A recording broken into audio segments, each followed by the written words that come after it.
A kid could gain 100 pounds in their squat and not jump higher. You see that plenty of times. But what they care about is when they go to the combine, are they going to rank a certain rank? I did what's called ICE, which is an extremely hard chemo. But you do 4 days of super hard, intense chemo. That next day, and for about 5 days, I threw up at least 4 to 5 times a day.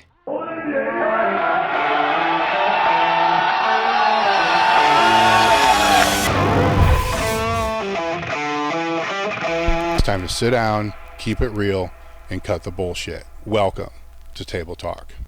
All right, another episode of Table Talk. We got a lot of ground to cover, a lot of things to discuss. Where I want to start with is because your journey started young.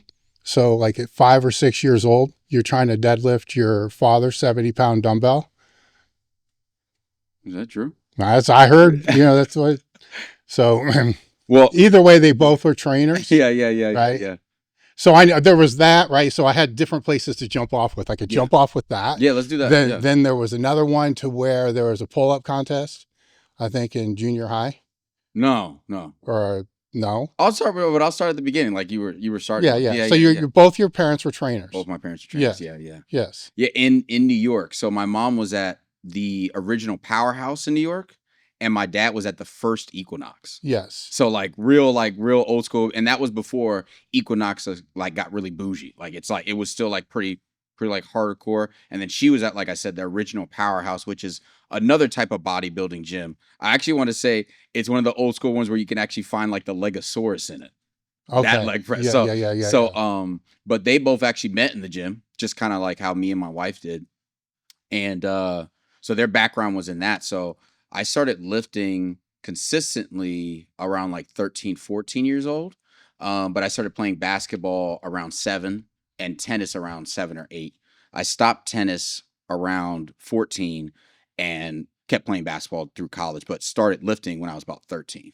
And both my dad and my mom still lift to this day 4 to 5 times a week. So what was the impetus of you starting lifting? Was it because they were lifting or because they just it would help? Well, I guess I'm young enough to where it was pretty well known that I wanted to play basketball, that the best, like Michael Jordan, Kobe, they lifted weights. So it was kind of like that. And then obviously my parents lifted weights. So I wanted to do it, and they were of the mindset that you should. So it was kind of, So before that, because we're gonna talk a lot about strength and conditioning and so forth with young athletes all the way through. Yeah. And one of the things I'm always fascinated about, because you played Division II ball, you played successfully for a long period of time, and you're not the tallest guy in the world. Yeah. So that plays into all this, right? Yeah. And kids go through these developmental phases, right? And unbeknownst to the parents most of the time. Mm-hmm. So I like to take and speak with the athletes that have competed at the higher level to know, what were you doing through those developmental blocks? Yeah. From 3 to 5 and from 5 to 8. Because, I'm actually forgetting. Because a lot of those things, we can always develop those motor abilities, but the peak development ages fall, within these certain times. So things like visual acuity, explosiveness, endurance, think of the Russians throwing the babies in the pools, stupid shit like that. The Russian baby. Where when you play with the bear early. Well, it's super interesting to me when you pull it back and you look at the path that people took, even if it wasn't in sports, then you find what they were doing, playing and all this other stuff. Not occasionally, a lot was developing those skills. Yeah. So with basketball, you are pulling in, that visual acuity, you're pulling in the explosiveness, you're pulling in the anaerobic. Yeah. So at those younger ages, what was going on? So actually I started at, I believe I was 6 or 7. I started martial arts. That was actually my first real, I was going to do this said activity specific, not just playing in a park. So that was actually my first, which is any good strength coach will tell you their favorite athletes, usually their trainer, gymnasts or martial arts. That's what Louis said, that I wish everybody would start with. So, every time I was going, this school was called Choi Lei Foot. It was Kung Fu. It was in Fort Lauderdale, Florida. That's when I was living there. And I believe the master, he actually had a picture in the gym with the dude that has the claw and Enter the Dragon. They were friends. So that's he was like he was probably 60 at that time. I'm sure he's passed, but he was 60 at that time, moved like he was 20. So that was like the level. And so I mean, like every single session, we're talking about developing that baseline. I mean, I got to the point where I had my chest flat on the ground in a split. We would start every single session 15 to 20 minutes of just mobility. And then it was like you were doing the very basic stances and forms for another 15 to 20 minutes. Then you would speed it up. And then I'd say at least once a week we would spar, which is what I loved about that. So when we moved again, I stopped because it was like I was able to compare it to what it should be like. And I quit. And it was one of the things where, like, you know how like Louis would always say, his weirdest, craziest people love to deadlift. That's me. I love that. I always say I probably should have been like a running back or a fighter. I enjoyed that pain. I enjoyed not being good at something. I liked it when someone was better than me. And to me, like Bruce Lee would always say, like the truest form of art, I believe, is martial art. And so I feel like no matter the athlete, no matter the sport, if you're doing that in gymnastics, that correlated so much because it was flexibility, it was body control. You know, we did squats, we did push-ups, all the stuff that a lot of kids now, they're not getting in their developmental years because they don't play outside. They only play one sport from the jump. And, you know, PE doesn't like really exist how it used to, you know? So I was getting that before I actually entered into my sport, or both the sports, tennis and basketball. That was my baseline. Now, did you have PE or was it? Yeah. I'm just saying, like for instance, you know, he had the big red ball. Oh yeah. Up until high school, we had that, and I was in high school when they switched to the little. You know what I mean? It was like everything got a little easier, a little less. Oh, you may get you know, it's like you can't jump down from something, but we used to jump off the playground that was 8-9 feet. You know, we're just fine. You know.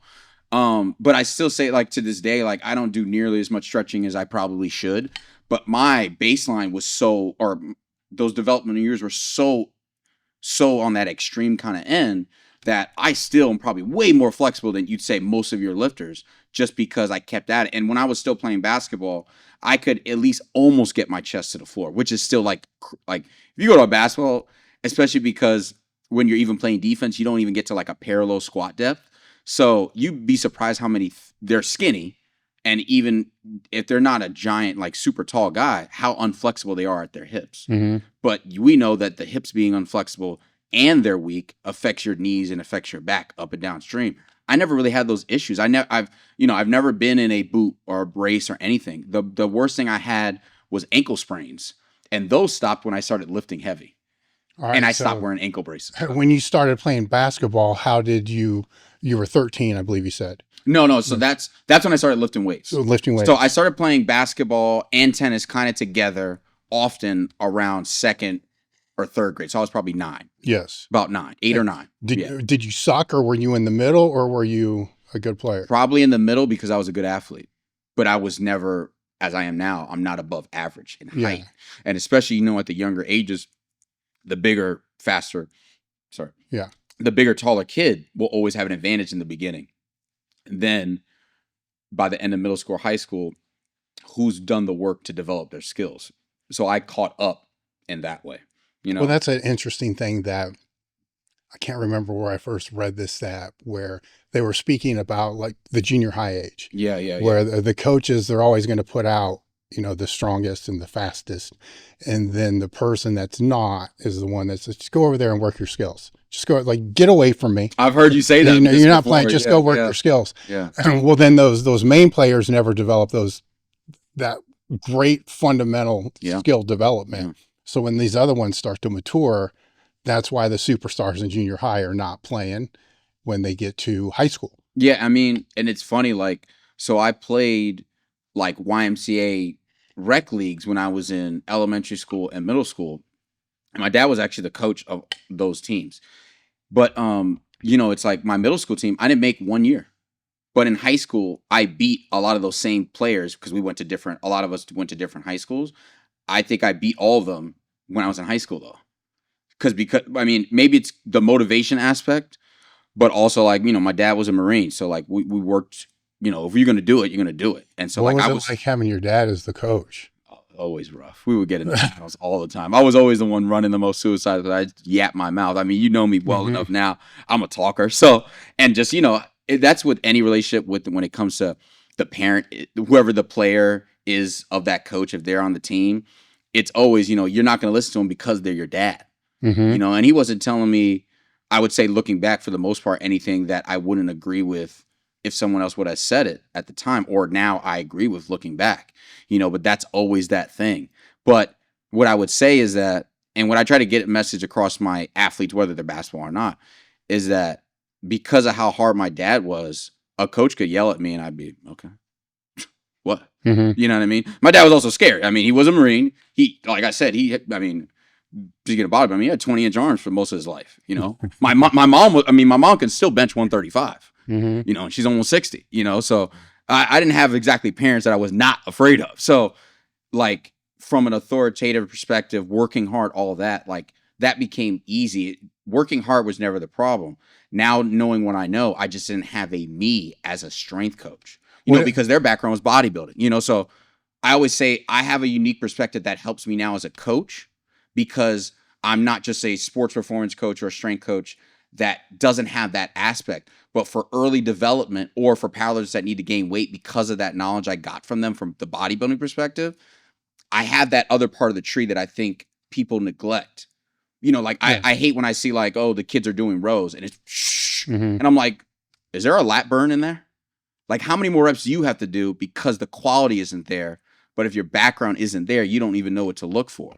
Or like my lifters, where it's like, hey, you need 3-4 months, like you talk to people all the time, to gain muscle. You're just too small for your current weight class. So I would say like it wasn't the best for my sport once I think I got to about 15, where I needed to, like, knowing what I know now, and it needed to be squat, bench, deadlift, resisted jumping, less on the conditioning side, more on the anaerobic side. Like I was always that kid that I was not going to get tired, but I wasn't the fastest. And what did they do to pull you into it though? Because not pull you into it, because one of two things can happen when your parents are really serious about this shit. Yeah, right? Yeah. One is you're going to embrace it. The other is you're going to go out of your way to not do it. Right. Just because it's your parents. It's like, no, I don't want to, it's the last thing that I want to do. Yeah. Right. And I see that happen more than I see this is where I want to go and what I want to do. Yeah. So we can always say the parents are going to lead by example, which is true. Yeah. Right. But it's also dicey. Yeah. Right. So because they could try to force it. Yeah. Right. Then you're going to be like, screw this. I'm not going to do any of this kind of shit. It's too much. Yeah. Where were they trying to force it, or was it just their lifestyle? I think, that's one of the beautiful things of TV and movies, which I'm a big TV and movie guy. If anybody knows me, that's my thing. But like my mom showing me pumping iron when I was a kid, and like just my parents like looking good and stuff. So that like lead by example, maybe it's my personality. Like my sister didn't like really go hard into sports, but for me, it just feel like it matched. Like honestly, I was that kid that if I was doing what I do now with my athletes, I would have easily, I believe, gone D1, because despite what I was doing, I got D2. And I have had kids that have way less genetics, work way less hard than I do, but because of what I know, jump, run faster, way more than I did, doing less. That's the crazy thing. Like I was working out, especially once I got to high school, I'd say my average was a 2 a day, average. And that means sometimes it was 3. Like I would have a team practice, a skill session with my dad, and I would lift. But like that, the lifting was always fun for me because I always wanted to look good. I knew from them that you had to lift weights to look good. So it wasn't just the performance side. Like I knew no matter what happens, I want to have muscles, Was the lifting a bodybuilding split? Because that's what they were doing. I wouldn't say totally bodybuilding split. Like it was like we still would squat, still would bench, a lot of leg press, but that was because that's my dad's favorite. We did a lot of jumping, but like a lot of people that don't know, it's like it was more like a lot of reps instead of like get a record, get out, get a record, get out.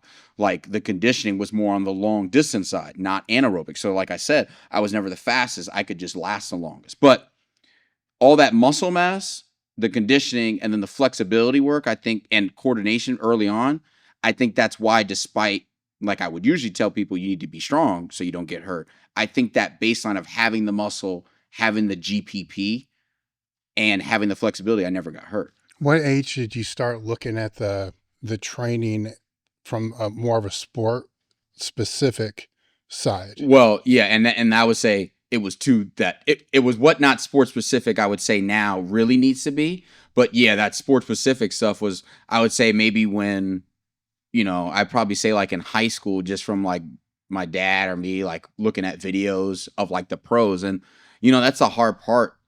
Same thing I try to tell my kids, like the pro knows how to do their skill. They don't know what's good or bad in the weight room. They have to trust the team trainer, who's usually a physical therapist, who's masking as a strength coach. But that's what they're relying on. They don't know that what they should or should not be doing, because honestly, a lot of them, they're part of getting to the pro level is your genetics. LeBron James could windmill in 8th grade.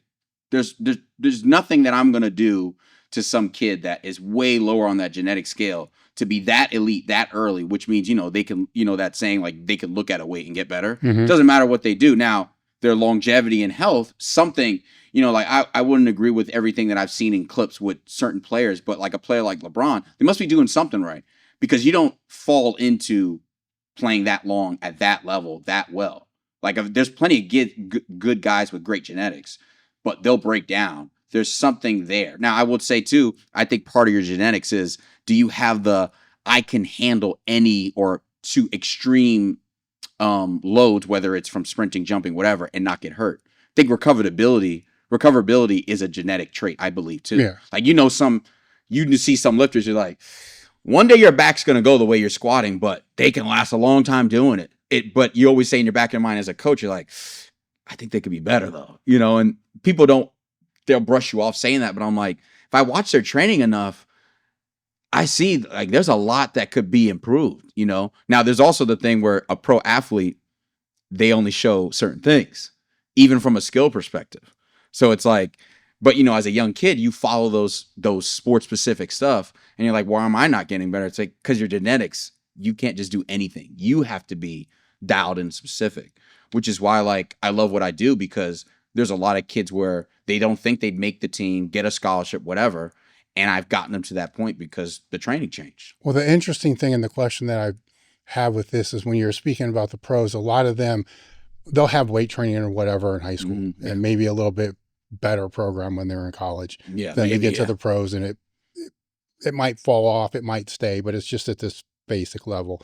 Then once they're in the league no matter what professional it is, once they're in for a while and they start getting nicked up, then they start taking all the external stuff a little bit more serious to be able to play for a longer period of time. Yeah. It always seems to fall in this same phasic structure where the question would become then, if they did all that from the very beginning, would that better them?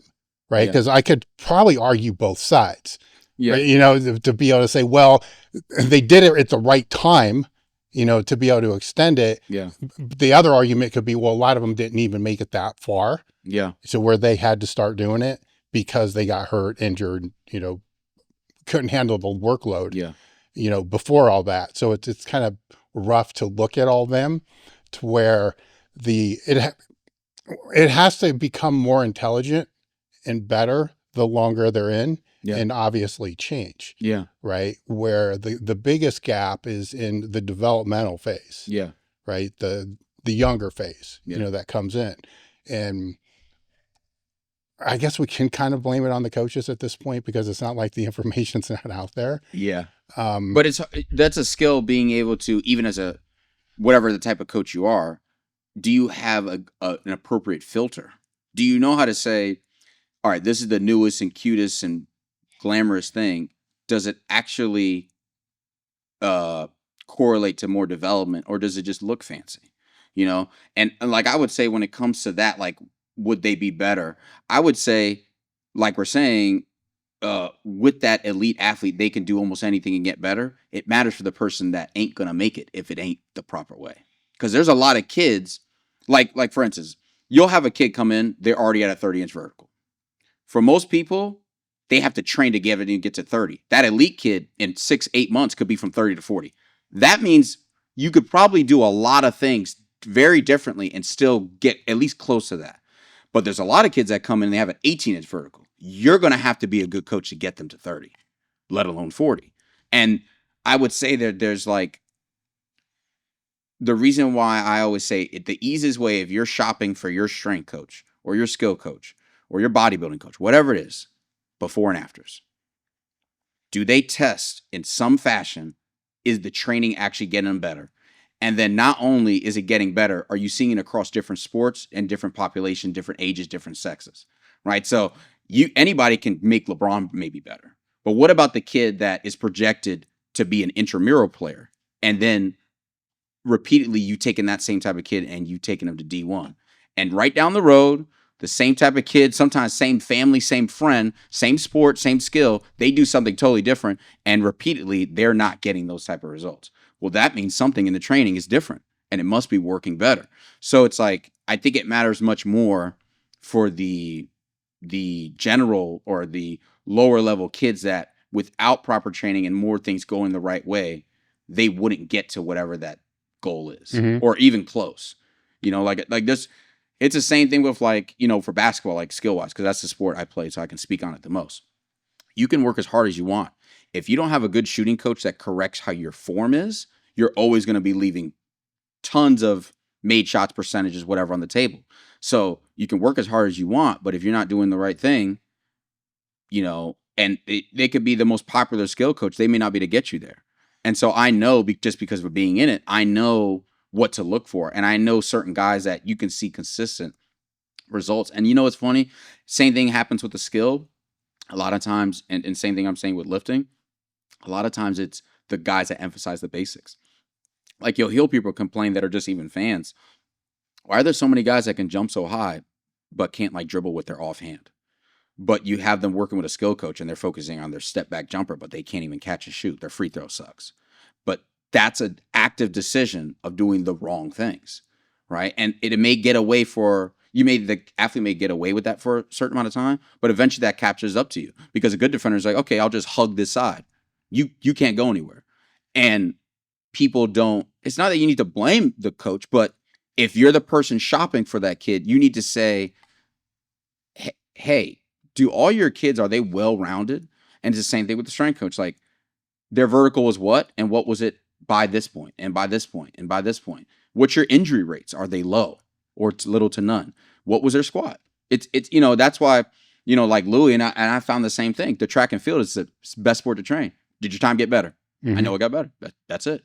So it's like, you'll have a lot of people that, I don't care what you do in the weight room. I want to see, do you have results? And if you get results, I don't care what you do. So like, I don't think Olympic lifting is the best thing for sports performance, jumping higher, running faster. I think there's a lot more risk, and it takes way longer to do. Like we did in this content before the show, talking about weighted jumping. I think that was a big thing that Louis professed. I think you can get just as, or close to as explosive as what you do with sprinting with weighted jumping, but you don't need as much space. It's less taxing on the body. And if you're talking about Olympic lifting, I'd much prefer resisted jumping of some kind. I don't care if it's broad jump, box jump, but resisted jumping is way better. But if I can show, hey, their broad jump went from here to here, I know they're more explosive and I know the training's working. And at the end of the day, that's actually going to be what's correlating. A kid could gain 100 pounds in their squat and not jump higher. And you see that plenty of times. But what they care about is when they go to the combine, are they going to rank a certain rank? Or when they go to their sport, are they faster than they were before? And do not forget, or did you also get them in shape than they were before? And hopefully, are some injuries or certain pains that they had, are they going down? Right? Like, is patellofemoral pain going down? Is Achilles pain going down? Do they have less pain in their shoulders, less pain in their back? You're doing something right. Those are all measurable things that I think a lot of people purposefully don't post. They know those devices exist, but they don't use them. I want to talk about sodium for a second. The research shows that optimum sodium levels are about 2 to 3 times higher than the recommended levels. That's where Element comes in. For the past 2 years, I have used Element packs in a multitude of different ways. Each stick has 1,000 milligrams of sodium, 200 milligrams of potassium, and 60 milligrams of magnesium. There's no sugars, there's no fillers, it's just what your body needs. And it's used by the U.S. Olympic weightlifting team, Navy SEALs, professional sports teams. You'll hear how many people swear by how much Element has made a difference in their ability to not crash, to fight fatigue and cramps, to maintain optimal fluid balance, improve mental focus, help regulate stress, and support deeper sleep. They also just dropped the 12-ounce sparkling can, which is great. It's got 500 milligrams of sodium. Head over to drinkelement.com/table talk and you'll receive a free 8-count sample pack with every order. I've never heard anybody have a bad experience, but if you do, they'll make it right immediately, no questions asked. I want to talk about sodium for a second. The research shows that optimum sodium levels are about 2 to 3 times higher than the recommended levels. That's where Element comes in. For the past 2 years, I have used Element packs in a multitude of different ways. Each stick has 1,000 milligrams of sodium, 200 milligrams of potassium, and 60 milligrams of magnesium. There's no sugars, there's no fillers, it's just what your body needs.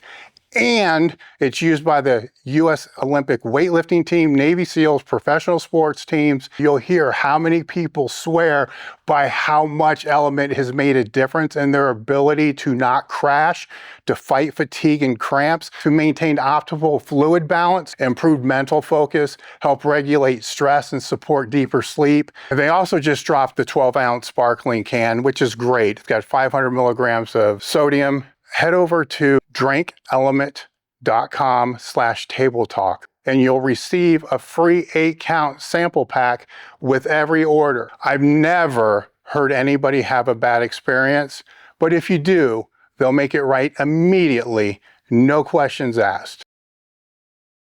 So for yourself, when did you start to put this all together with your own training? When I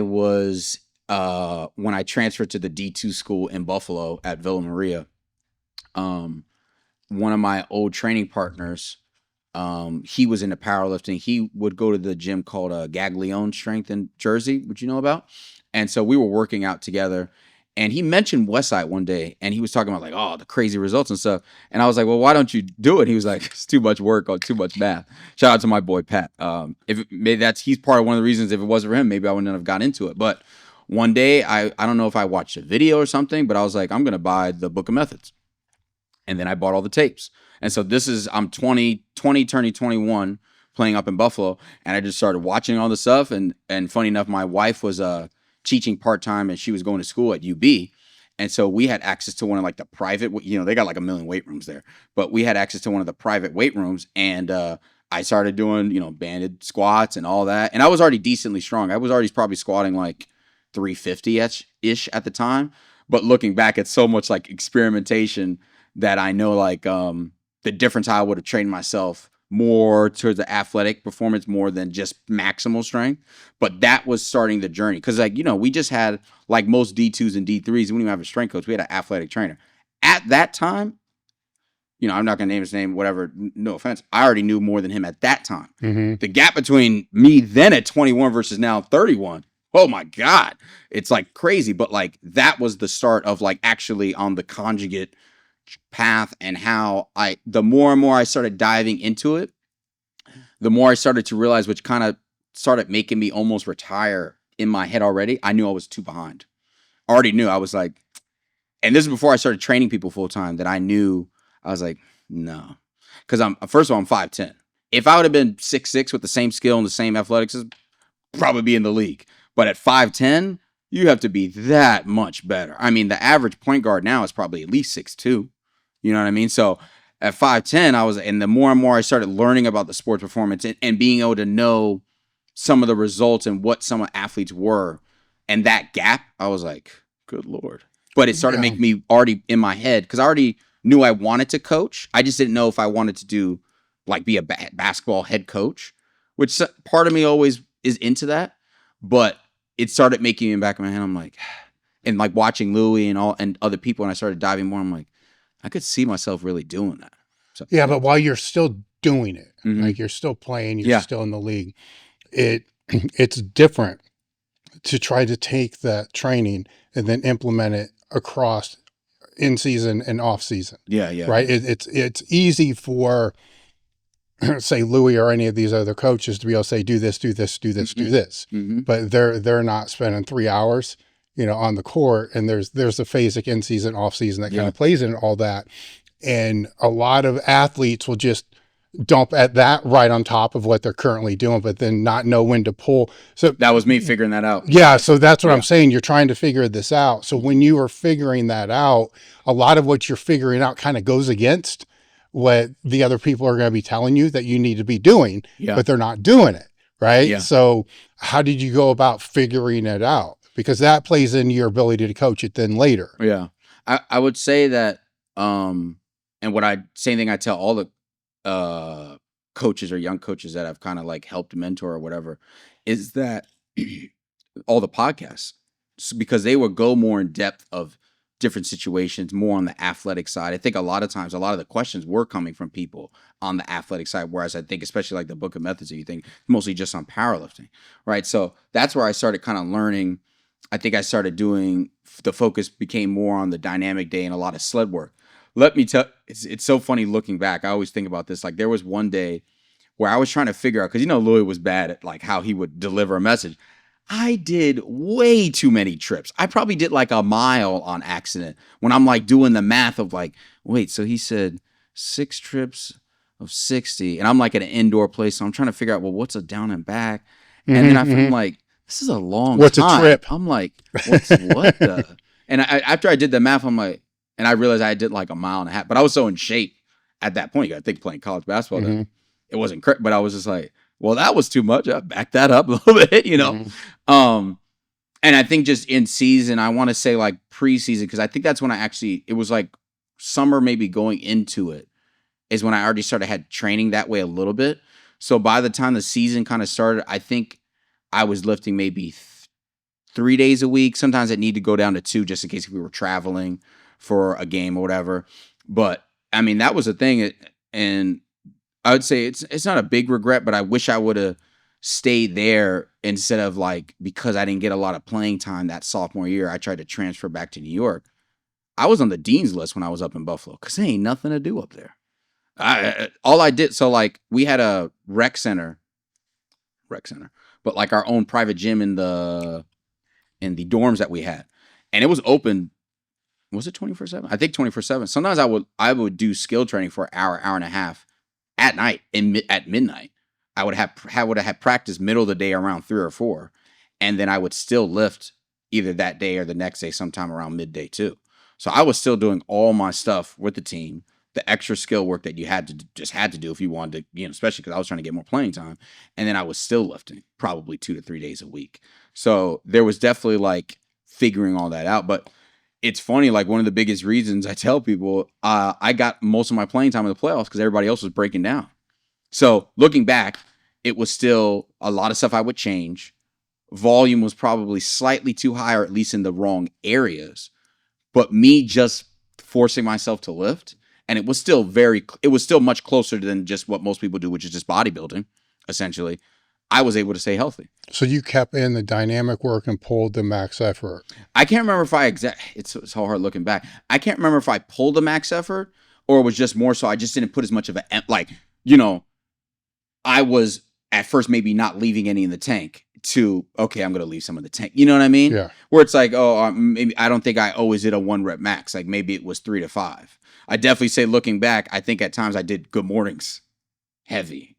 Now, my back was bulletproof. So I don't, it's one of those like. Well, it's interesting because I've seen people as they're developing through this pull both, right? Yeah. And the reason for pulling the max effort is, it's to be able to recover. It's harder to recover from the max effort, and the risk of injury, that was another one that kind of logic kind of falls in there. Yeah. And we're on the other end of the coin. It's like your sport is dynamic effort, right? So if you're to keep anything, it would be the actual maximum effort to be able to keep your absolute strength high, because the sport will kind of take care of the explosive strength. And those are the counter arguments to each that kind of play in there. And it always falls back to what is the what is the weight room skill level of the athlete to be able to maintain the max effort and not fuck themselves up. Yeah. Right. Because, and how strong are they? Yeah. You know, if they're not that strong and it's like a 250-pound max effort squat. Yeah.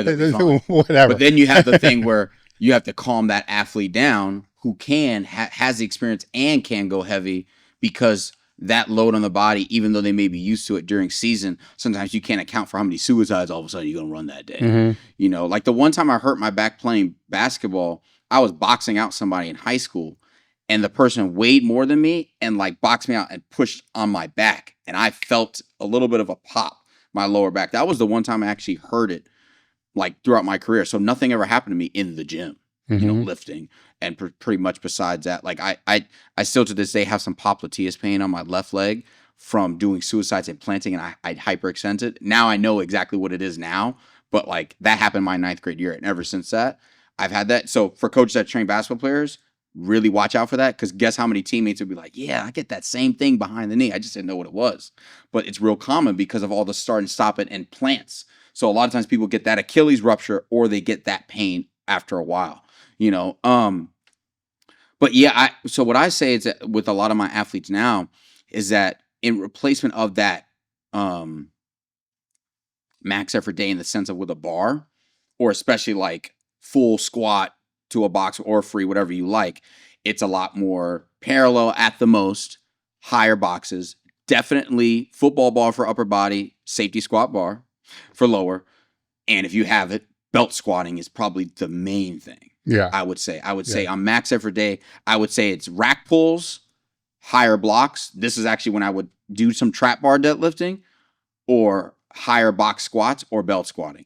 But the biggest thing I would say is belt squatting. And I think as a strength coach, especially if the kid, let's say they come to you right before the season, now they want to start training, of course, you can easily say, hey, we're not going to load your spine, but we're going to make your legs brutally strong. And most people, their hips are weak anyway, especially for a sport like basketball.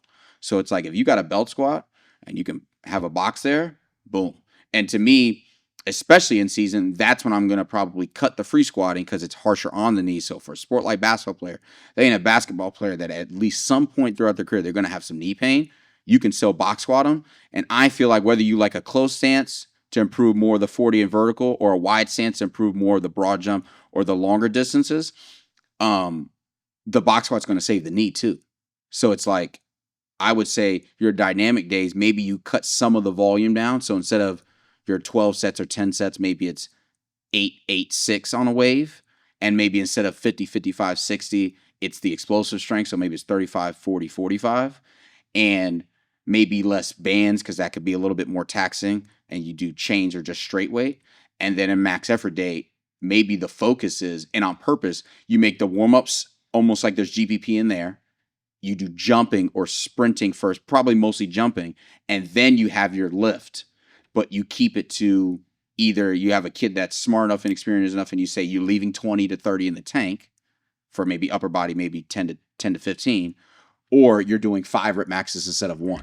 So you, by default, you picking stuff where the injury risk is super, super low. And let's say if I have a brand new kid, it's basically only belt squats or like rack pulls, where the range of motion is small, but that overload, but in a safe setting, may make that kid still get stronger in season because of that. Yeah. Right. We'll return back to this. Yeah. Where I'll get into your full template, and how we lay it all out. Yeah. Now you're not playing. So I'm going to go back to this origin story. So now you're not playing, and you're coaching. Yeah. Right. So I want to reiterate the importance of the fact that you were doing both at the same time. Yeah. Because I do think that has value. Mm-hmm. And if somebody doesn't have that experience, they need to speak to people that do. Yeah. Yeah. Right. Because you can't just keep piling shit and you know what I'm saying? Yeah. Especially if they're doing all this extra skill work to be able to play. Yeah. Right. Because that's still steps. It's still repetitions. Yeah. Of joint movement. Yeah. So now you're done, right? You're no longer playing. It's just the coaching. Yeah. I'm going to take all this information and I'm going to apply it. Yeah, right. Yeah. It doesn't work as good as you think it does. Right. Yeah. So what were some of the early mistakes? Early mistakes. I'm trying to think.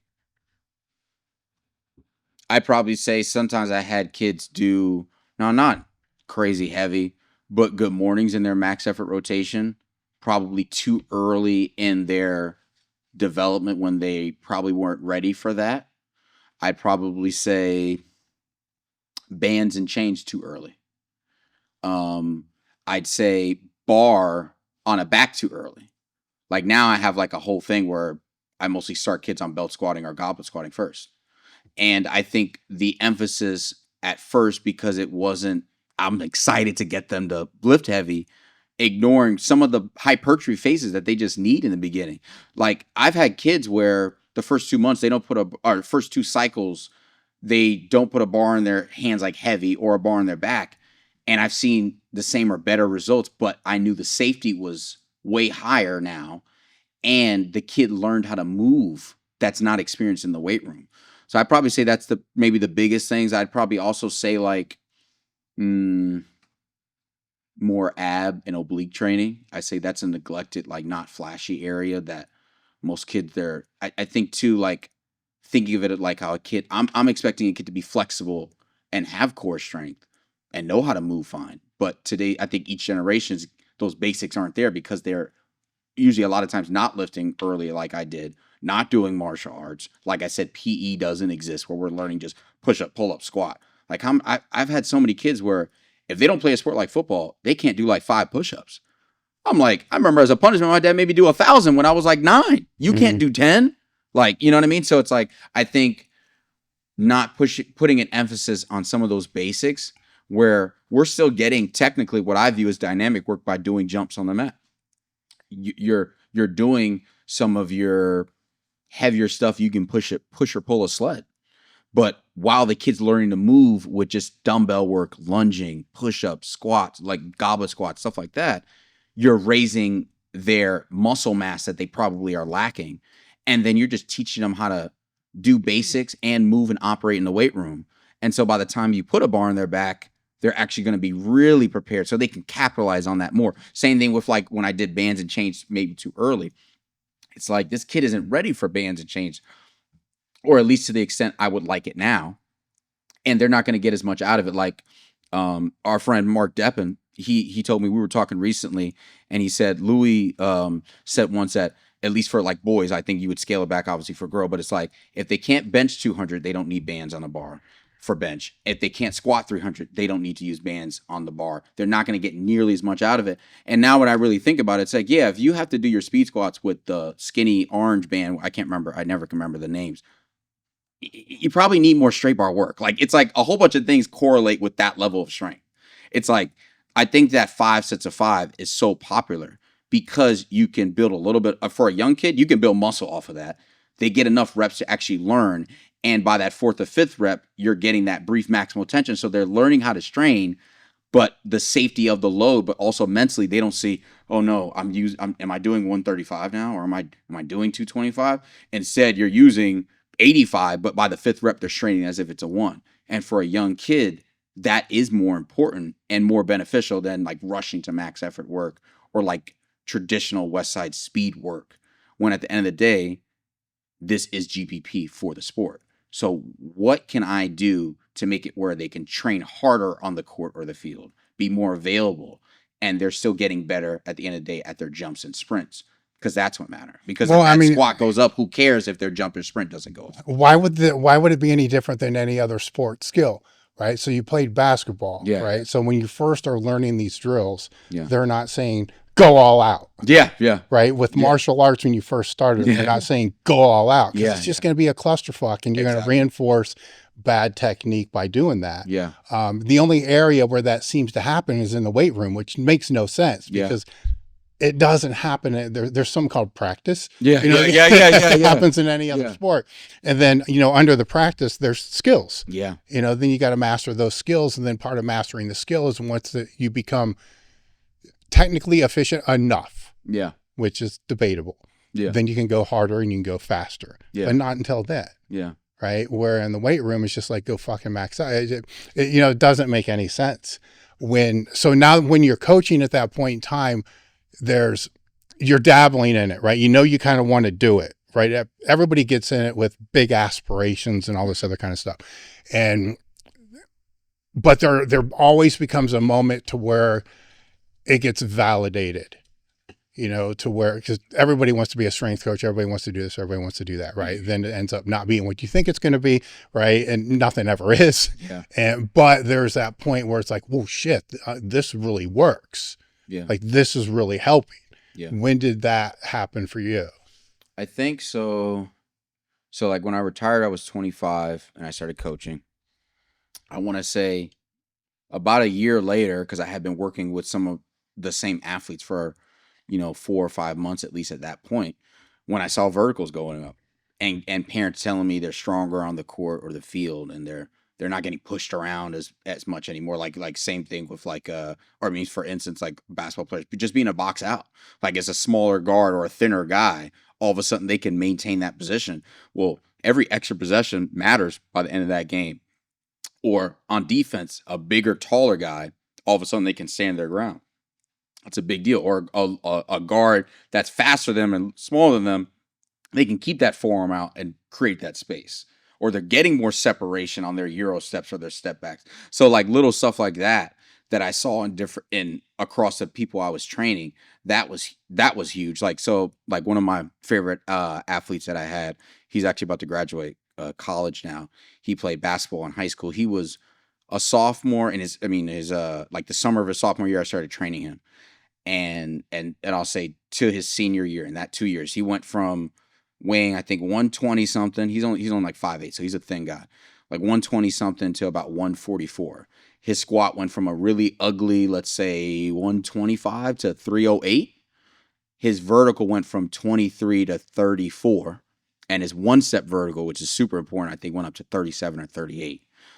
And so despite what most parents, especially, or certain skill coaches will know, he gained weight and those things all improved. Now, it may not just be correlation, but you got to think that kid was probably, I'd say at best 8% body fat. So those 20 pounds, it was all muscle, right? Nothing even changed with his diet. Like, imagine if I could get him on that. Yeah. You know what I mean? But it's like, that was probably one of the big ones. Probably two, my favorite, but it's between him, Dom, and then my other probably favorite athlete, Anna. And that's probably also because she was my first female athlete. A coach left and they were like, well, does anybody want to take her? And I was like, and I was like, hell yeah, let me get her. And so this was hers.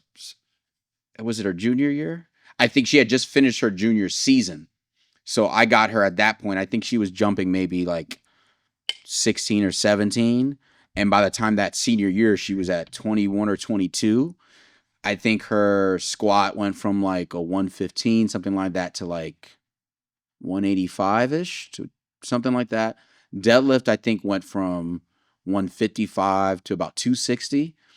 My almost favors her video of doing like 3 or 4 plates on the reverse hyper for perfect form, like super controlled. Back extension, she could use the giant cambered bar when she weighed like 140 for reps and sets. And if you look at like all her stats for like volleyball, her kills, that's when you spike and the person doesn't return, went up by like 50%. And she ended up, she's actually graduates this spring from Davidson College. Funny enough, it's like every year she went to that college, she'd bring back a person from the college from a different sport and they would come in. So I had like 5 or 6 kids from Davidson that played volleyball and then soccer and all of that. But like those first 2, when they were in high school, all the results I was getting from them was like really huge. And then it just kept branching out to other sports. So that was the biggest thing, was it was proven to the parents, but more so to myself, like, yeah, I know just because I only play basketball doesn't mean I don't know how to look at a sport. Where do you suck? Or more so just look at the athlete and test them in different aspects of their body strength, explosiveness, to say, here's where you're bad at. I improve that. And all of a sudden now you're better at your sport. So when you're looking at these different sports, and basically we should probably describe when we say athletes who we're talking about. So we're talking about like junior high through college. Yeah. Right. So that, not prior. Yeah. Right. So it's different. Yeah. Like in puberty or late puberty. Yeah. Forward. Yes. Okay. Yes. I'd say that's primarily. I haven't trained a ton of elementary. But the ones I have gotten results. It's just that how many parents are smart enough or willing to take the risk of the stunt your growth or affect your shot that early. Yeah. And also, how many of them are willing to spend the money on a kid that may not have a buy-in to do that early? Because that, like you were talking about me, there's not a lot of kids that'll be like, yeah, I'd also love to add weight room and take another or add another thing that's going to take away from hanging out with my friends. Because at that age, your practices, I mean, your season is 2 months and your school ends at 2:20. It's really the time when you should be hanging out with your friends, right? And if your parent is smart enough or a coach is smart enough to let you have an off season, you're saying, now I'm going to occupy that with, now I'm going to lift weights. So it's just harder to get that young, that early, because, and a lot of my buddies that have been successful that have had gyms for a long time, they'll always tell me that it was the kids of the kids I trained or the younger sisters. That's where I started actually getting that young of an age, because they knew from conversation, the results they got, that they all say, I wish I would have started with you when I was 8. Because people don't realize, you may see a kid maxing out that's a senior, but your 7-year-old, him pulling a sled is going to make him crazy better. And there's super low risk and a high bunch of reward. And just like little stuff, just learning how to be in a weight room that early, learning how to row, squat, hinge, run, at that age, like teach them how to walk and chew, because what they're not getting at school anymore, because of PE, because they're not doing martial arts, all those type of things, the strength coach can be the place that they can do that smartly and efficiently. And by the time numbers and combines come around, your kid is so ready to actually start pushing those numbers because that base is so wide. So yeah, the focus, but the majority of the people I get is, I'd say, 7th grade and up. All right. And then we would say that they're anaerobic based, like they're not your long distance runners, they're not the cross country. I would say, yeah, the majority, 90%. It's same for that same reason. They think it's either going to be a detriment to their sport, or because the people they look up to, they just don't even think about it. Yeah. So yes, I get more of the anaerobic athletes, and the farther you get away from a contact sport, the less likely you're going to get those people in. Except for, just like most strength coaches tell you, the sport I played, I must know everything about it, so I'm okay to train your kid. So my basketball players, they'll believe me because I play basketball. But the soccer players are like, do you do sports specific? I had a lady come in, do you do figure skating specific? I know for a fact if you bring that girl in, she's going to be weak everywhere. If I make her stronger, wow, she's going to jump higher, do more spins in the air. There's a reason why it's become so popular with their certain ballet companies and figure skating, that a lot of the black athletes are starting to dominate it, not because they lift weights, but their baseline of strength and power is higher. So, every other year they create, it goes from 360 to whatever the next number is, and the next number, and next number. That's power. Those skill coaches are still the same, but you're getting more and more athletes in that sport. So it's rough to try to explain to a cross country runner, if you were stronger, you'd be able to handle all the crazy amount of volume. That's the biggest thing. But number 2, if you have stronger glutes, hamstrings, your entire back stronger, you can maintain better form during that longer distance, which is going to get you in better position. So even if it's harder to analyze a 30-minute run, but if you say, I can stay in better positions, I'm probably going to then be able to beat that long distance time. So I get less of those, but the ones I have, all of them tell me, like, all of a sudden, the biggest thing is pain going down. A lot of them, I don't jump them. Like, I have a long distance kid right now that I train, and I don't jump him really almost at all. I just focus mostly on raising strength and size in muscle areas that he has, because it's funny, you know how we have to worry about soreness usually when it comes to the weight room. But those kids, the amount of distance running they do, they're usually under eating, and they're usually constantly basically losing whatever natural amount of muscle they have. So sometimes just literally doing hypertrophy work and bringing up the muscle groups that are naturally weak and underdeveloped and that are basically getting eroded away from all the running, doing that, I've had kids, then when I test them on their jump, they do a higher jump just because I brought back muscle. Yeah, well, I'm pulling them out, and I'm pulling the younger ones out, and I'm pulling out the Gen Pop, because where I'm going to go is to what your basic template is. Yeah. These different demographics outside of that are going to change. What that basic template is. Where it's, especially if it's a long endurance, it's not going to fall in, but all the other sports from a general level are working the same energy systems. Right. So once you have that kind of in place, and then we discuss what is the template that you operate from, right? Because you can't macro individualize every single thing for every single person that's in your group. Right. You can't. Right. So we'd love to, but you can't. Right. But you don't have to. Right. So when we look at that template that you work from, there's always deviations, there's always changes, but there's basic things. Yes. What does that look like? So I think like the easiest way to do it where don't have to go crazy. I mean, we're going to go in depth, but not like crazy in depth, is that I would say there's kind of just general rules that I kind of follow. So like, let's just say the amount of days they train. So in season, it's for most kids, I would say, I always try to say minimum, I want you twice a week. If we can get 3, that's gold. If there's a 4th day, if you're a kid that's on the bench, I mean, that's not on the bench, or you don't play a super taxing sport, a 4th day is kind of not really necessary. If anything, I've had kids that come in for a 4th day just for like mobility and active recovery. Like we'll do body tempering and stuff like that. Out of season, usually minimum trying to do 3 up to 4, especially if they're not, if they're in high school and they're not doing like AAU constantly, or they just have really wealthy parents and they're traveling all the time. Hey, we need at least 3. If we can get 4, that would be amazing, because especially the younger and younger, they can handle more volume and they usually need more volume. They just need more reps. So like, so what let's say if I'm on a 3-day split, usually, let's say it's Monday, Wednesday, Friday. Monday and Friday is a main lift squat focus. The Wednesday day will be a bench or pressing focus. And then accessories hard after that bench day, usually lower.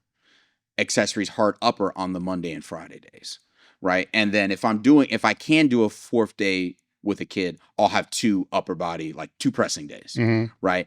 And what I typically will do is that, especially in the beginning, their main hard accessory on a bench day will be a pull variation, so they can learn to pull, but it'll be in that like 6 to 10-ish, and usually like shorter range of motion. So like my go-to is like the belt squat version for the deadlift will be a chair deadlift or a rack pull. But most of the time I do a chair deadlift, then I'll progress them to their first like heavyish introduction, rack pull or block pull, and then finally going off the floor. But I'll still put stuff in there that makes it where the load will be less. So it's like, you can't use a belt. You can't, well, I almost never have people use straps. We're doing a 5 rep max instead of a 4, or we're doing heavy sets of 5 and then work up to a 5, something like that, where inherently it's like doing snatch grip deadlifts for a person. Inherently, I just knocked off 20% of your max. You know what I mean? So, and then in season, if I'm doing 2 to 3, if it's 2 days, it's probably 2 full body days where I'm going to bench and squat on both days, and then a mixture of accessories. So it's like, if they play games on the weekend, maybe the harder lower body stuff is on Monday, unless if they play baseball, maybe it's harder upper on Monday. If it's 3 days in season and I got them 3 days, I'd say I probably do both max effort days and then a combo dynamic day. And because the emphasis will be there, we're going to drop probably sprinting and jumping, so we can't get explosive work there. So I'm going to train the explosive work with speed pulls and speed squats. So that's when I actually use the dynamic method, but it's still based on the kid. Because if they're not like ready and they don't have that strength baseline that I want, maybe I'm doing sets of 5, but just not as heavy, where I'm like, you got to move this fast. Like we're using 60 to 70% at best, and we're trying to get it, in my eyes, or if I have a tendo unit, in that 6 to 8-ish speed range. You know what I mean? So that's where I would say like the overall plan is. And then from there, there's kids where, one kid's ready and can use a straight bar. One kid's a pitcher, he's going to use a football bar. So it's like, that's where that little bit of individualization is. So how do you block this out? So let's say if I have a kid, I know I got him, we're good for a whole year. And let's just use basketball. Let's use basketball, for instance. So we know this season's from November to March. So right after the season, we're going to do 3 to 4 weeks where we basically just do GPP work. Let him calm down. Let's give those joints a rest. Then we're going to go into probably like an explosive strength phase. So the loads are still light, but we're reintroducing, get that nervous system going. They're starting to train hard again also in their skill work and everything, but we haven't entered AAU. So we can keep the volume pretty high on both on a hypertrophy perspective and a dynamic perspective. Then basically by the summer, that's when we start lifting, our brief maximal tension kind of weights. We're doing anywhere between 3 to 5 sets of heavy sets of 3 to 5 reps, trying to push between 75 to 85%. We're pushing our jumps again. We're pushing our sprints again. The hypertrophies may be starting to come down a little bit. And we're going to do that during the summer. And then as we ease into we're at preseason, we're going to drop hypertrophy even more. Keep the heavy lifting for the most part usually, but we're going to drop the conditioning maybe from sled trips of 2 by 360 or 3 by 120. Now we're dropping to like maybe the classical 6 by 6. Our belt squat marching is going down from 2 to 3 sets of 3 minutes, now down to 2, down to 90. And then when we get to in season, then we're going to do, like I said, more back into explosive strength work with speed squats if the kid's ready. And the max efforts will be usually shorter range of motion, like higher boxes or heavier sets of 5 instead. And the hypertrophies, like, we're doing no slow tempos anymore. We're doing everything's usually pretty fast. And we're usually doing less exercise overall. Like I'm trying to get 45 minutes to an hour at the most, get them in, get them out. And sometimes we're not pushing anymore when the kid says, hey, I got practice tomorrow or I have an important game. We may change the whole session. It's just mobility. With each one of these blocks, are there components of the max effort dynamic and repetition method in each block? Yeah. They're just... It never goes away. It's never... It's one just that one has a priority. Yeah. All right, so let's go. In season, max effort is not a priority. Hypertrophy for the most part won't be a priority.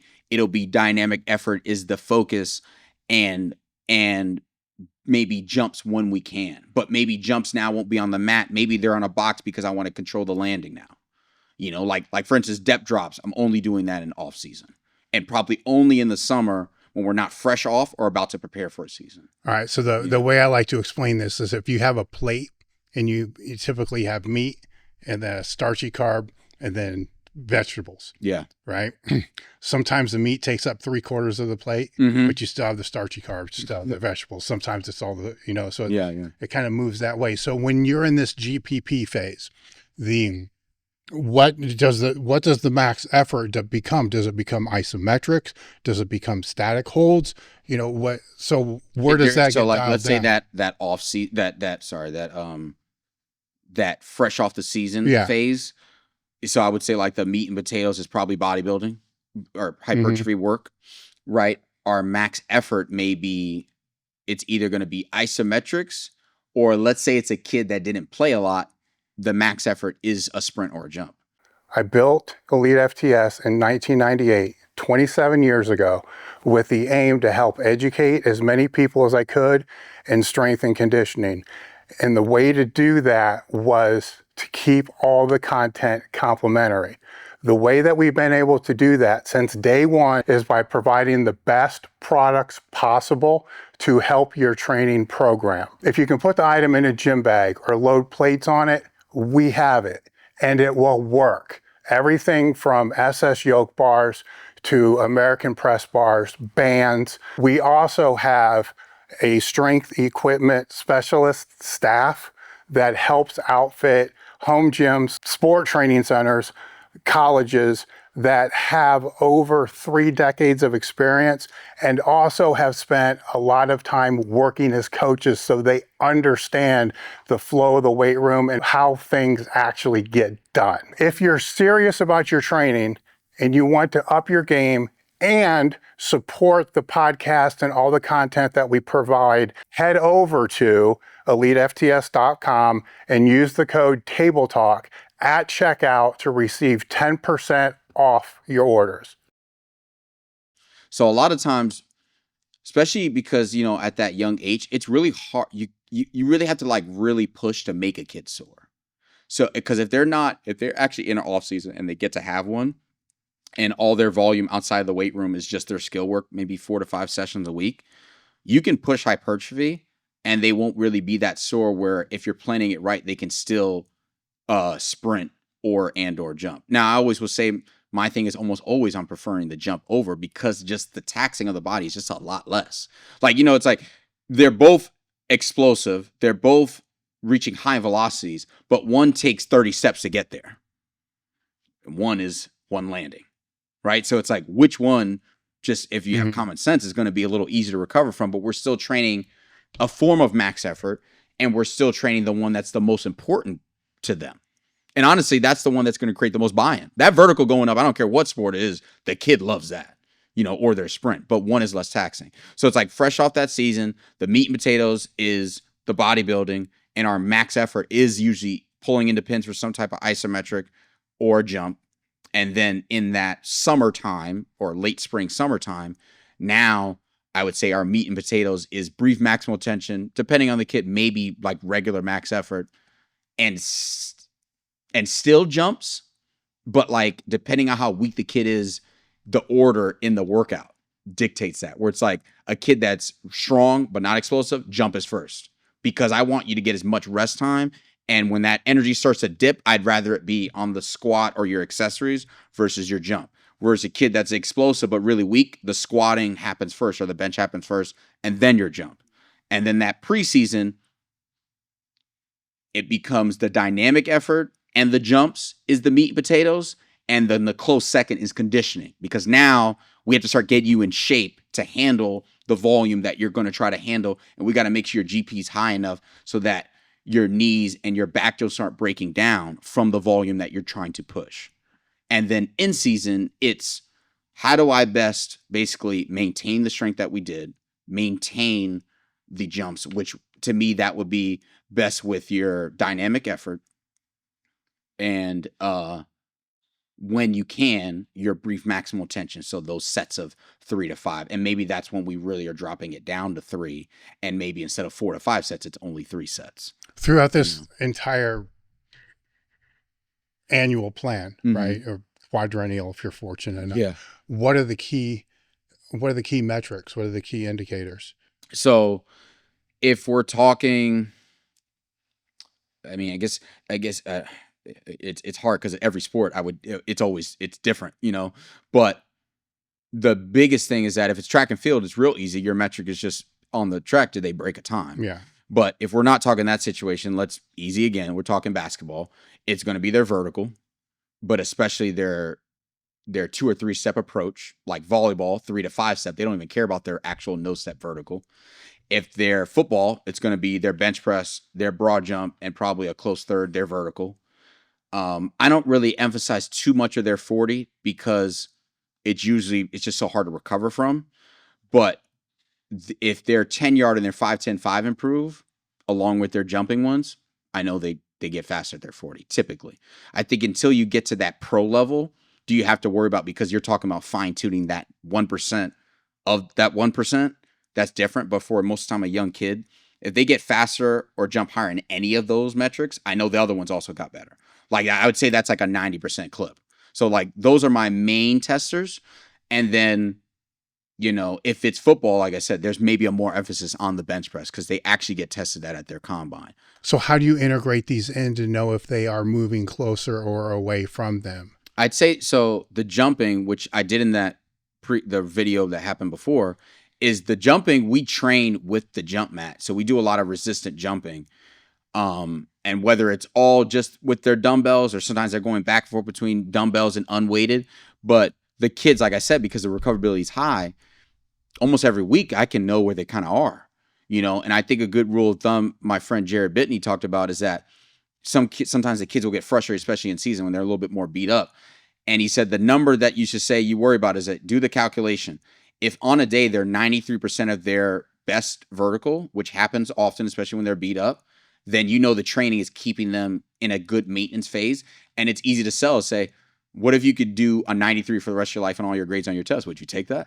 Yeah. So you're not going to be your best when it comes to shooting or pitching, whatever it is every day. So if you're saying every day, no matter what, I'm 93% of my best speed or jumping ability, then that means we're doing something good. And then the off season, we really are trying to push. So I would say, like, especially in the off season, that's when typically on a 5th or 6th week of a block, I have a deload, but it also serves as that's when I test. So I'll retest maybe the longer sprints, maybe their bench squat, usually not a deadlift, but bench or squat. And then like they're actually not contrast full. Let me just see with good rest, your vertical on a vertec or a jump mat or your broad jump, and just see what you can actually do. Right. So that's how and when I will test those. Yeah. So if the jumping sounds like it's the highest indicator, right? Because it's going to give you the most valuable, fastest feedback. Let's say it's coming in and it's not 2 weeks in a row, it's 80. You know, so 80%. 80. So it's, you know, it's down. It's not like you're going to have variations of 91, 93, 90, you know, 101 out of nowhere. And, but it's down. So then how do you go about regulating that? So I would say, like you'll see, I can't remember what it's called, but coaches will do like a readiness test. Sometimes the beginning of the session, it's cold, no stretching, nothing. Jump on the mat. If it's super, super low, I know they don't need to max that day or whatever. But usually the only time where I've had a kid where they get as low as at around like that 80% is the times where I kind of expect that. And that will be in season when it's the volume. Now, if it's off season, I want to say like I can't even count on my hand, but I know it's got to have happened before. What I would say is that means maybe we're just doing too much, unless if it's like maybe that hypertrophy block and maybe they are a little sore and it's just, you're going to get that super compensation soon. And you have to be that's why you hope to have a kid on that year or 4-year plan, because you can have a conversation like, I expect you to not be at your best right now, at least from a testing perspective. But guess what? Soon we're going to do, it may not be a real peaking cycle, but the volume's about to drop and we'll really be able to see what you really can do. And you can say that without trying to go into fancy terms called, you know, super compensation and all that. But you can basically be explaining to them like, hey, you're supposed to be sore. It's supposed to be kind of, you don't want to show up. It's going to be a little shitty right now. But in this period, you're transitioning into like, let's see how best you are. But like I said, especially it's off season, I don't know how many times that's actually happened. You know, maybe they said, oh, out of nowhere, I did a marathon with my friend. Well, and then you don't tell me that till after you jumped. I would not have had you fucking jump then. Like, you know, I'm not getting anything out of it. You know, it's the same thing with like speed work. I think that goes no matter if you're a power lifter or not. More often than not, I think the best benefit that I've seen and what I've changed is that don't be afraid to knock off weight that day. We need to adhere to what's the main purpose of this, which is, you know, force development. So adhere to the speed, which is why you want those speed devices, because even if a coach knows it, the kid can see. When I say lower the weight or increase the weight, they don't go look at me sideways. They see the sprint. I mean, they see that tendo unit tell them you're too slow or too fast. We need to up the weight or lower the weight. And then that's how you auto-regulate on that day. You know what I mean? So I'd say and I always tell the kid, and I try to tell the parents, I'm not married to anything I wrote. I will change it to best suit what's happening now. And don't be afraid to tell me, hey, my coach, we ran for 3 hours that day. We're not squatting that heavy. Have you had kids game that system, the Tendo? Yes. And that was another thing I filmed and I talked about with the safety squat bar. I either have what experienced kids completely hold off or really emphasize not pulling down actively, but like not doing the shrug. And I've seen kids, and after that, I was like, what the hell? You know, like the bar actually coming off their back, and they're like, it came back down. Like it literally flew off their back. And talking about like, hey, make sure the kid doesn't, because some kids will literally like come off their heels, almost jumping with literally the bar. But that bar coming off their back and falling back down, I've had a few coaches tell me they had a few horror stories, and I was like, I got to make sure I tell the kid, you move it as fast as you can, but you cannot come off your heels, because usually if they come off the heel, the bar comes up, or with the safety squat bar, you can't do that. Because number one, then you're cheating the system. We don't know how much more explosive you're getting. But number two, there's just an inherent risk there. Because whether it falls on the spine and it hurts, or it falls and you get pitched forward, either of those are not good. You know? Well, I've heard, and it's in the private sector, I wouldn't expect this, but I've heard and I've actually seen this a few times with the collegiate athletes, the ones that really, you know, weight training is not the most important thing, you know, to them, is and when they can see the screen, then they just put less effort. Because a lot of times it will be, hey, we want 0.8 meters per second for as many reps as you can. Yeah. Right. Well, they can do 3, or they could end up doing 7. Yeah. And they find out real quick, I'm just not going to push that hard. That way this is over at 3. You get what I'm saying? That's what I've said from the gaming, but I'm not going to expect that in a private sector to where they're paying. Yeah. You know what I'm saying? To where with those coaches, they just had to learn how to turn it so they can't see it. Then the coaches are just coaching them up. Yeah. Because, I mean, if you hated it, you know what I'm saying? You would find the easiest way out from all I guess that's the funny part. And that's like another reason why it's like every time I think about like would I ever want to do that, it's like another added thing where it's like, okay, because you're not paying for it, that means you're going to get a good amount of kids that they just have to do it because the team. Now we know the best teams, like we've talked about. Yeah. Oh, you better buy in or you're going to get out of here. Yeah. But like that, like, oh, now I'm going to cheat and I'm only here because I have to. I'm sure NIL makes this even worse. So it's like you got kids who are like, I'm already good, or I'm tired. I don't feel like doing it.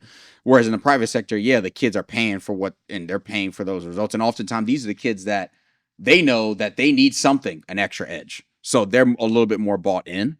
But I think that's why I don't really like, or especially with newbies, I think no matter the sport, using RPE. I at least have to have a baseline of percentages. So then I know at least, okay, if we're going down 5 pounds, depending, I guess, how weak the kid is, we're still, instead of using 55, we're using 53 now. What's the big deal? But all of a sudden 53 gets us to the speed that we want, which is the most important. Well, then that's what I'm going to do, And I think the easiest thing to be telling them is like, especially if you're doing a heavy day and you are doing then also speed day another day, trying to tell them like, hey, that was the day to be slow and lift as much weight. This is the day to be as fast and as in shape as possible. And I think, I don't know, applying that little enthusiasm and if you can convey those things quick, like when a kid says that, why the hell are we doing this? And I like my easiest pitch. I say, you see that girl over there that jumps higher than you? Well, she listened to me when it comes to the squat and stuff. Shut up and go do it. Sometimes that's why you need that sheer number, because the proof's in the pudding. So when a parent says, I don't think they should be squatting, and I say, well, you see that kid? Guess what sport they play? Oh, they play soccer. They jump higher than your kid, and they also squat squat better than your kid. They bench heavier, but your kid plays football. That's why your kid needs to squat. What are the challenges that you deal with when you're working with multiple kids at a time? I'd say one of the hardest things is like not letting a kid get down on themselves when they're not as strong as another kid. And I'm quick to say I was, or that kid was right where you were. I think that's like a big thing, because sometimes you'll have kids, or you can see they're on the fence of maybe leaving because they're like, oh, I'm not getting as fast as I would like, or after their first session, like, I must suck. I only can do this. And I'm quick to say, here's a video of me or another kid, or literally, hey, Devin, you remember where you were? And they're like, and that kid does you the favor of like telling like, yeah, I was barely benching the bar or whatever, and now I'm here. So I'd say that's a big thing. I think biggest thing is just getting kids too late. And it's like, you can't push up or squat, and you got a tryout that I'm supposed to get you for in 2 months. And I'd say that was probably one of my biggest growth, is learning how to quickly get them to where we need to. Because at the end of the day, especially if it's not a football player, I mean, typically you wouldn't run into this problem, but it's like, it doesn't matter what their lifts are. It matters what they get on their vertical and sprint. How do you do that with a kid that can't squat yet? Well, how do you implement that if you're training a group? Yeah. How do you implement that kid into a group of people that you've been working with for 3 months? Well, I'd say it's like, hopefully if you have enough space or whatever, or you just have an efficient crew of kids that you have during that hour, sometimes I'll try to tell the parent, like, especially if they're, it's like their first day, like, hey, can you come like 30 minutes early so I can take my time showing them all like the basics of what we're doing each of these days, at least for that. Let's say they're coming 3 days, like these first 3 days, especially on their first block, can you get them there early so I can teach the stuff that I don't want to ever not see them do every single rep. So then by the time they're with the group, they're doing bicep curls or lat pull downs, where it's like, all right, even if you're kind of messing it up, you're at the age or you're at the experience level, you're still going to get something out of it. The other thing is too, is like, okay, hopefully the way the gym that you're in and the gyms I've been in, where hopefully you can keep a line of sight on a kid where they're not using the squat rack, but they're goblet squatting or they're belt squatting. and you can still see them. And so at least if the machines or the squat racks that we need are in the same area, they're still doing the same similar movement. And I know that they're not going to be across the gym doing something totally different, or I got to like spend all this extra time because they need that much more correction and it's taken away from that experienced crew. But what I try to do, just like any good coach does with no matter who they're training, is train those kids to be coaches themselves. So sometimes and it's almost like I'm testing that kid I've had. I say, go show them how to do this. And I'll also watch from afar to be like, and sometimes I'll stand by them. I say, I want you to show them how to do it, because that's a great way for them to learn and get better themselves. But then I'm testing whether, hey, I know I can like literally, if I need to just have a kid show a kid a back extension or the reverse hyper, or show them how to do a lat hold on, I can at least trust that. Squatting, I'm demonstrating it first, or at least I'm having a kid demo it while I'm talking, but like, I think that's always like the hardest part, is like those first times when they're first doing the more advanced things, doing it so I'm not taking away from the kids that I currently already train, or risking hurt, or the new kid getting as much out of it because I have to worry about the main kids. So it's like the quicker I can turn those kids into coaches, the quicker I basically have assistants. Do you, if the group is growing, do you stagger the start time? So, because you really only need to work with them on the first couple things, right? Yeah. Because then it's going to fall down into later in the program, reverse hypers, back extension. Yeah. And you kind of got to look, but it's not like watching the main lift. Yeah. Yeah. Right. Where if you have 20 people all starting at the same time versus staggering that start time, they can kind of filter through. Yeah. Is that how you would go about it? So I've done, I guess I would say, a little bit of both, and kind of a little bit of both all the time, because what I would say is, depending on, especially if I have just other stuff I'm doing, I've had groups of like 15 to 20, and they were all on different programs. Now, when I say different, everybody's squatting that day, but some people are using bands, some people are using chains. I just want to take a moment to let you know about our crew. What our crew is, it allows the show to stay independent, and it's the reason why the podcast is still here now. The podcast is free to listen to, but it's not free to produce. It keeps going because of the sales through Elite FTS, our show sponsors, but more importantly, our crew members. The reason I love this is for many reasons, is it keeps the show independent. So I can pick who I want to speak to. I can pick what topics I want to speak to, and I don't have to be accountable to anybody. I just go off what the crew members want and what the audience wants, and I don't have to deal with all the other bullcrap that's associated with the podcast world. In return, what you get with the crew is ad-free episodes that are released a day ahead of time. You get access to our Discord community, which has AMAs, like 60 ebooks. We try to put a new ebook out every single month. Access to our coaching community with form checks, training Q&As. It also gives you invitations to our training retreats that are out here in the gym once or twice a year. 76% of all the people that joined in 2022 are still members now. Right now, you can either go month to month or get 2 months free with an annual plan. Just look for the link in the description, look at the QR code, or search elitefts.com crew and join today. It means a lot. I have learned ways how to utilizing one rack and getting 4 to 5 kids with different modalities that they're using, or different variations. So that's where it's important that you have, let's say, whether you can afford like the box squat topper that you guys have, or mats or pieces of actual foam. Okay, that conquers the different heights. Okay, Nate Harvey, he showed me a trick when he spoke at my seminar, and it was different kids using different bands. You use the band peg, and let's say, the rack is here, the bar is here. You'd have a band peg here, and you have all the bands, and they hook onto the band, and then the kids take them off, put them on their bar, and they put theirs back. It's like little stuff like that. So I can run more people in one rack, because let's say I have 10 kids, but I have only 2 racks available, or let's say, and this is where at that age, it doesn't really matter. Everybody's benching and squatting. Okay, well, some people just bench first instead of squatting first. It's little stuff like that. And then I have a new kid. Okay, you're going to goblet squat. Okay, well, you'll just goblet squat in my view where I can still watch you and watch the other kids. You know what I mean? So, and then like factoring, okay, some kids, these tall kids are significantly taller. Okay, they're going to have to go to the closest person and just squat a little lower to get underneath the bar. And then navigating that, like the different heights. Like, okay, this rack is for my short kids, and here's my medium, and here's my tall, and then it's just like, I think the bigger thing is like prepping before the session and saying like, these kids are going to need these pieces of equipment. These kids are going to need these pieces of equipment, roughly based on their rest times. Where will they be in the workout, even though they're doing different things? How do I get it where, for the most part, I'm watching the stuff that is the most important and the most injury risk? And how do I get it where they're all near each other? And then also like, well, what kid can I be like, you're kind of going to be over there and it's you or just one other kid. You are squatting heavy, but you're the advanced. And I need to be over here to watch these other kids, and they're the least people. How do I, getting used to putting these people over here. This is my farther rack, and this is my closer rack where I need to be. So like learning how to do that, I think is like huge. So then when we jump forward, how do you take all that and then implement it to somebody you're only working with online?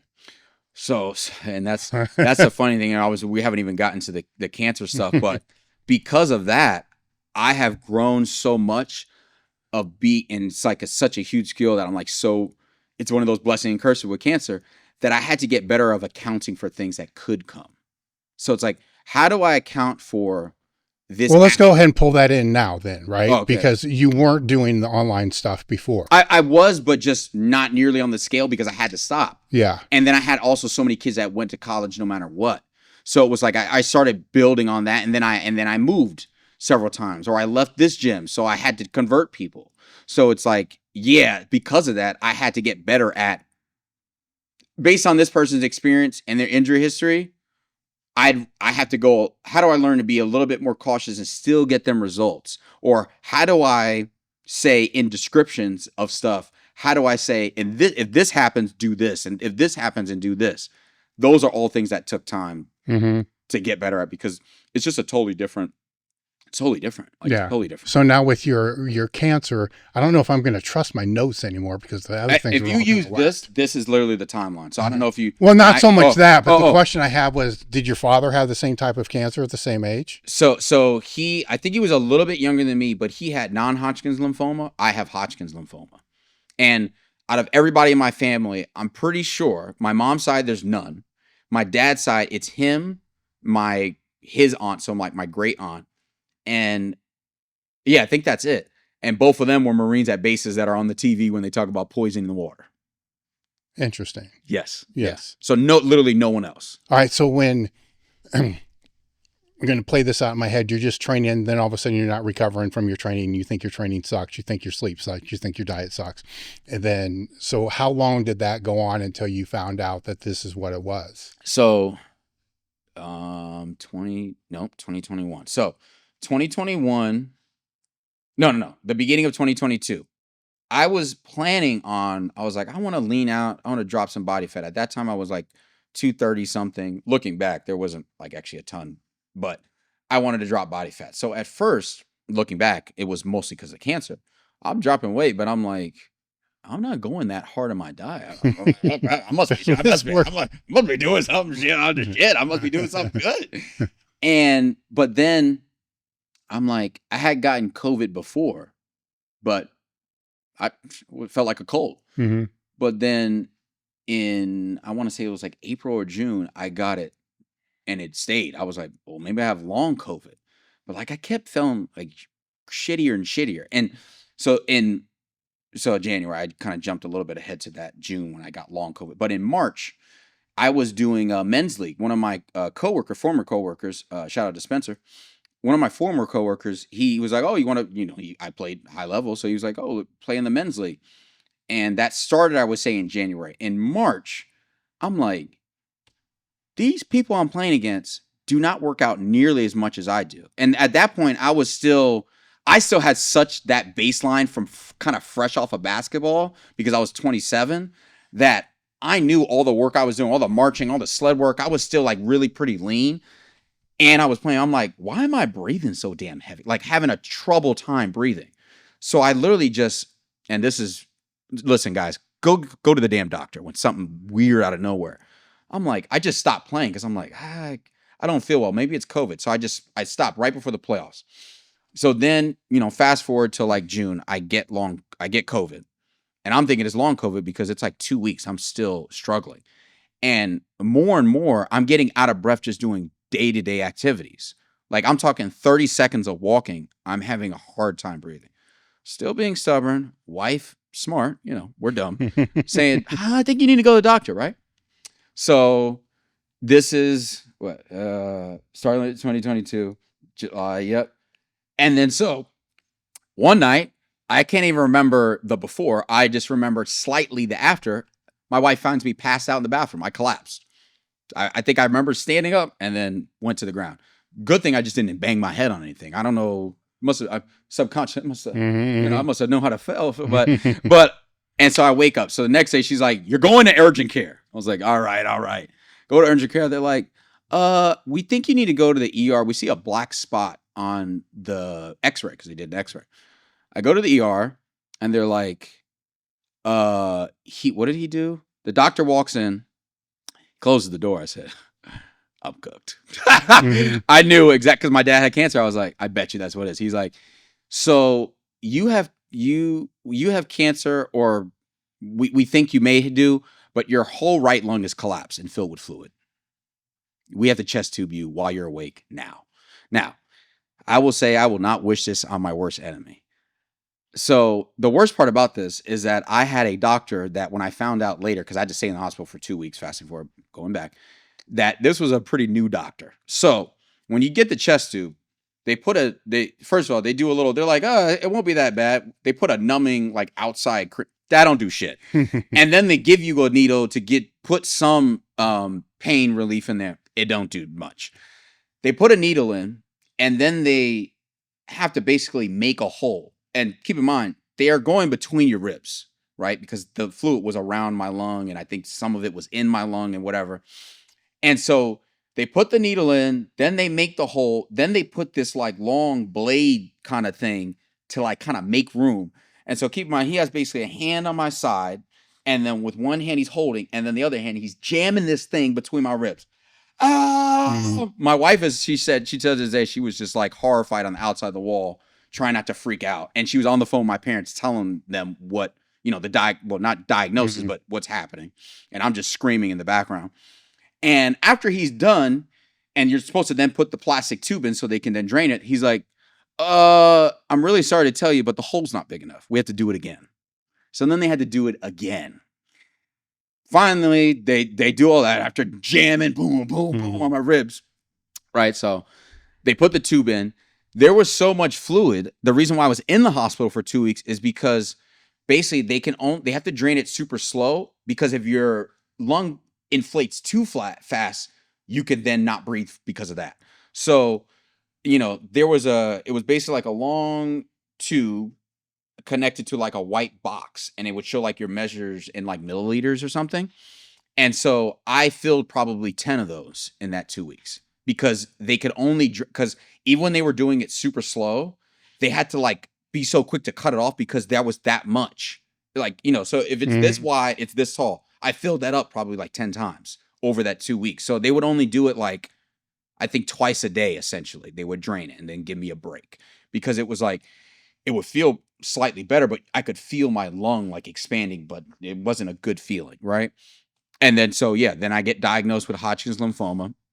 And they gave me treatment pretty much right away. I believe I got my first dose actually in the hospital, and I got chemo. So that was, and then so we started doing was, it was once a week, 1 week on, 1 week off on Fridays.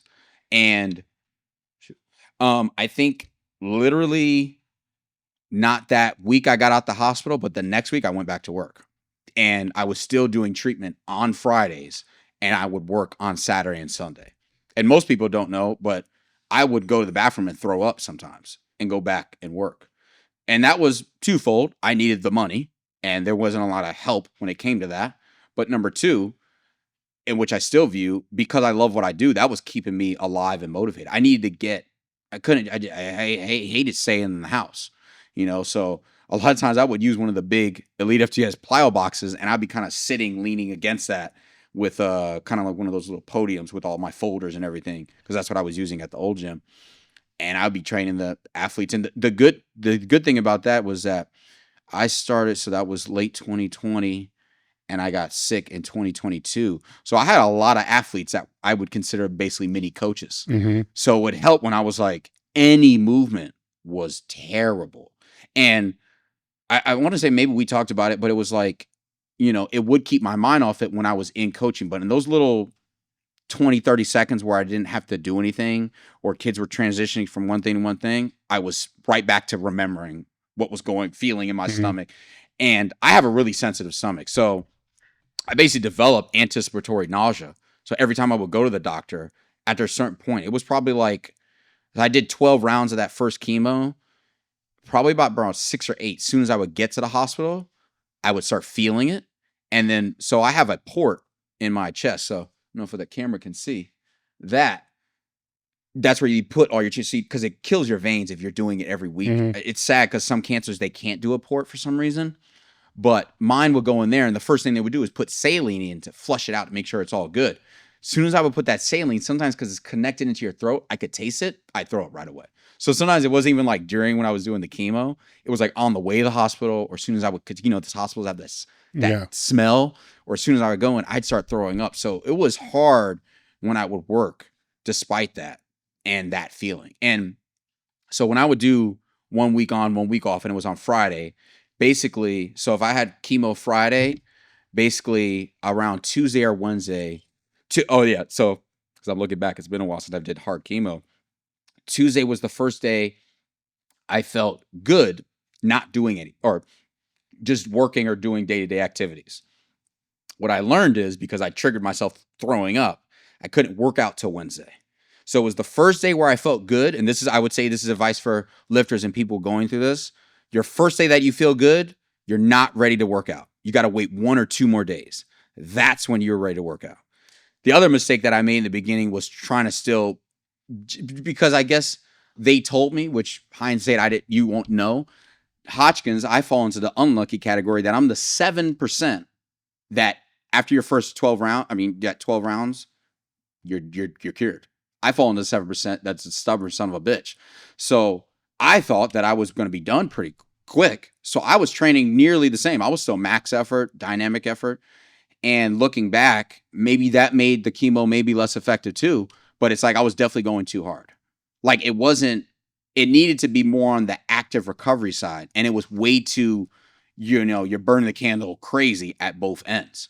Where it was like, if I'd have worked out instead of 4 days, maybe 2 or 3, and instead of especially max effort, which I found out later, which I feel like is the sweet spot, I almost do that work the best for me, at least. I do almost a hypertrophy day that's either a combo, or I do 1 lower and 1 upper, and then I have a dynamic day that's either 1 or 2 separate days or a combo. And I feel like the dynamic day is the most important, because they have found, which I wholeheartedly believe, that cardio is extremely important, especially if you have a cancer that's somewhere in the heart and lung area. Getting that oxygen in the body, I think it just helps, and you're getting rid of inflammation from the movement. The rest time you're staying more in shape, because also there's so much times, and you'll see it if a person that's so active, and it's even worse if you weren't active, but then you become more sedentary, because there's just going to be at least 3 days where you're not doing shit. You're not moving. You're trying to move as little as possible, because anything triggers you throwing up.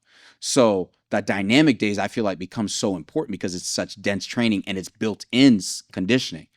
The max effort, I think you just have to be okay with the fact you need to allow yourself to get weaker. You just have to, because more often than not, you're probably not going to get stronger anyway, and you're probably going to be not able to recover the way you should from poison essentially going into your body. And I think also is that the emphasis pushing hypertrophy, because it erodes your muscle and you're moving less, and even more so, you can't eat as much, the muscle will go quicker. And I think once I learned to push dynamic and growing muscle, I was able to, my strength started coming back more than trying to actually work my nervous system hard in the actual gym. Mm-hmm. So I think that was a big learning thing that just took me, it wasn't until about 1.5 years where I kind of was like, all right, you got to stop maxing out. you know, like, or at least as often, you know, like I treated almost myself like my kids were once a block or once every 2 blocks. I test something that I knew it was something maybe I haven't done in a while. So mentally I felt a little better about it, but also there was lower risk of injury because I think another thing that it does that you don't factor in unless if you're a person trying to still lift is your ligaments and tendons get eroded from the chemo. So like I started feeling all this pain in my groin and I researched it and I looked up, that's a common thing. Like people feeling like, oh my God, it feels like I'm about to pull my groin. So is sumo pulling and box squatting wide. It's kind of rough doing it heavy. So it's like trying to do the heaviest weights. You just can't, and nor probably should you, I think, but you can do hypertrophy and train it with a relatively high intensity. But maybe that's the most important thing because that chemo and not eating and being sedentary, it's just really easy to drop weight. You know, like you see people when they get sick from cancer, they drop weight. And I think that was a big thing that the reason why the doctor said, like, you would have been dead. And several times I probably would have and could have died if my baseline wasn't so high going into it. You know, like when I got into the hospital, I was 197. At that point, remember, before I got sick, I was 230. But for a lot of people, they're starting off, you know, grown man, you're 180. Mm-hmm. You get down to Holocaust weight. Well, yeah, you can't handle chemo. And there's more research with, especially a lot of doctors are not afraid to kind of talk more of not just your regulated guidelines, but muscle mass has a big correlation with how strong your immune system is. And your immune system is weakened from chemo. So just like being an AIDS patient, it's not, it's you're dying because your immune system can't fight even common things like common cold. Well, you're immunocompromised as a cancer patient. But if you have little muscle mass, your immune system is naturally going to be weaker. So if then you're putting in stuff that taxes that immune system, all of a sudden you're more susceptible to pneumonia and stuff like that, or COVID or stuff like that. So it's like focusing on trying to just push growing muscle mass or maintaining. I think that became easier for me to still have fun in the training, but I think that had a more correlation to how well I could fight chemo. You know, so the dynamic was more for the cardiovascular. I think the biggest benefit was that without like, especially if you're lifter, fucking going on the treadmill. Like I tried doing it and I was like, man, I can't do this shit, you know, but also it's like, I think that rate of force development, I think Louis said too, with especially athletes, like if you have to pull one, I think pulling the max effort is a little bit the smarter thing because I think the dynamic, you could relatively maintain a good amount of your strength, but you're also doubling on conditioning too, you know, and you can just get more done. You know, like if you heavy squat and you max out, you're probably not going to heavy pull after. Well, if you were to pull the dynamic day, then when are you going to pull? You know what I mean? But if I do dynamic, I'm getting both those movements. I'm getting conditioning. I'm getting rate of force development. And I think that may be more important long term because I think that nervous system dialing down, it's really fast to lose your explosive strength. I think in one of those articles I wrote about working out in the season, I took that chart from super training, and the first ones to lose fast, which is why people that love all the SAQ stuff will say your sprinting and your jumping will go first. Then it will be your max effort, and then I think after that is your hypertrophy, and the quickest to return is your conditioning. But I think from that oxygen perspective, that research that they've done, you're tackling all of that by doing dynamic day. You know, so I think combining that with a day or two of hypertrophy work, you could do 3 days of lifting, be in and out of the gym, because also the hypertrophy days can be 45 minutes as well to an hour. And you're not as beat down, you're staying in shape, and you're hopefully maintaining muscle mass. Right. But, you know, if you're already beat up from chemo, it's hard to say now I'm going to heavy squat. Mm-hmm. You know what I mean? How long did that first round, last? So it was late 2022 to early 2023. So it was by March 23, the scan showed the cancer had decreased, but then by May 2023, the cancer came back when they retested. So what'd you do in the interim? Of like training wise, yeah. So that's when I was still training stupidly. Yeah. So that was that. Still trying to change how I normally trained. Yeah, and then I think it was more like an awakening, realizing that obviously I had to do more, not knowing how much more I was going to do, but I had to do more. And I think just after a while, it was like, I can't keep pushing the strength.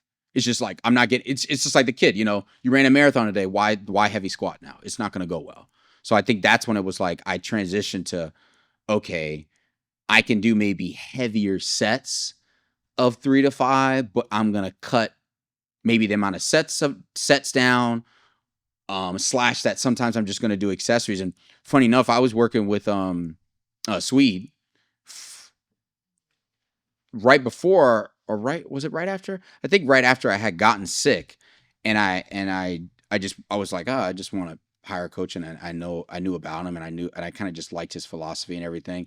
And I also, every time I've kind of done that, I view that this is the nicest way for me to learn something, So, and he even told me, he was like, some days if you're not feeling up to it, just do machine, or do the accessories, or even just go to machines, even if it's like, if it's RDLs, just do seated hamstring curl. And so then I kind of took that, and talking to my dad, which I think that was one of the things we wanted to talk about with him, is that he advised me, he's like, sometimes I would just do 2 to 3 rounds where I would just do all the cable stacker plate loaded stuff, and I would just do that, because sometimes that's all I could do, but I would get a little bit of a pump. And speaking to another person, I read Mike Israel's book, and that clicked for me, for regular people or not. But the more experience you get when it comes to muscle mass, you can do a lot more you could do a lot less to maintain. But wrapping your head around it, being okay with that as a cancer patient, as you get more experience, it's harder to advance. But that was the thing. The goal became just trying to maintain. So I learned, where I feel like crap today, okay, I'm not working out, because it's just not going to go great. But there was times where I did feel good, or maybe there was a gap in treatment for some reason, 2 to 3 weeks. So that's when I started to push maybe a little bit more of, that's when maybe let me test a max, or let me do some heavy sets, but it was like, when I was able to just calm myself down and just say, I think I'm just going to do the dynamic days, and I'm going to do the hypertrophy days, and just be okay with that. It was fine, because I think eventually too, there was just times where when I was listening to my body for real, and I was so sick, I didn't work out for maybe 2-3 weeks at a time. So I got okay with the fact that, hey, at least you can work out, So you're in treatment now, right? Yes. Yeah. So where are you now? Well, so right now I take what, it's a medication called Zelenza, and it's just a chemo pill. So I take 3 of those a day. They had to switch me, because when I had the scan in January, that was the first scan in this whole 3.5 years where it didn't show something got smaller, but something new is there, or something got bigger. So this was the first one where stuff went away, stuff stayed the same, and then some stuff got smaller. So everything, but then I did another scan. This was early March of this year, and it showed but it's slightly increased now. So that means the pills aren't working as well. So I'm actually waiting right now to get my new pill. It's I can't even say the damn name. It's one of those 20 letter words. But I saw, again, it'll be like one of those where I think it's still 2 or 3 a day, but this one's a little harsher. So it's like I go 21 days on, and I go 7 days off. But it should still be the same, where basically it just makes me tired. So it's funny. It's like, like your hardest day is your hardest day. Now compared, like if I gave this to you, or someone ran, to be like, fuck, I can feel it. But when I've gone through chemo, where before I thought a flu was bad, a flu ain't shit compared to chemo. So it's now like this treatment, it's like, hey, I'm just a little bit more tired than I normally would if I wasn't taking this drug. I'm fine, at least relative. Like I work out, I get to work out here. Yeah, there's days where I'm like, I don't really want to come in. Like, but that's the end of it. When I've done other chemos, it was like I'm throwing up all day, And I think the hardest thing, I think the biggest push, I would say, what made me also recover better between bouts of treatment, and what helped me maintain the muscle, was changing my diet. So, my wife literally after this drops, it'll probably be 2 weeks from then, she graduates her master's in nutrition. So I lucky enough to live with that. So I don't have to pay for that service.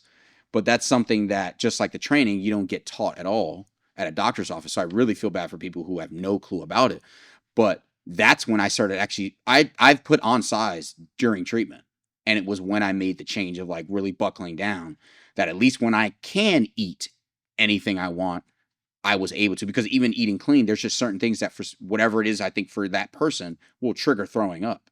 Or like it's really easy to get sensitive, the food sensitivity, where all of a sudden, your body acclimates and you feel like, this makes me, well, for me, that would make me actually throw up.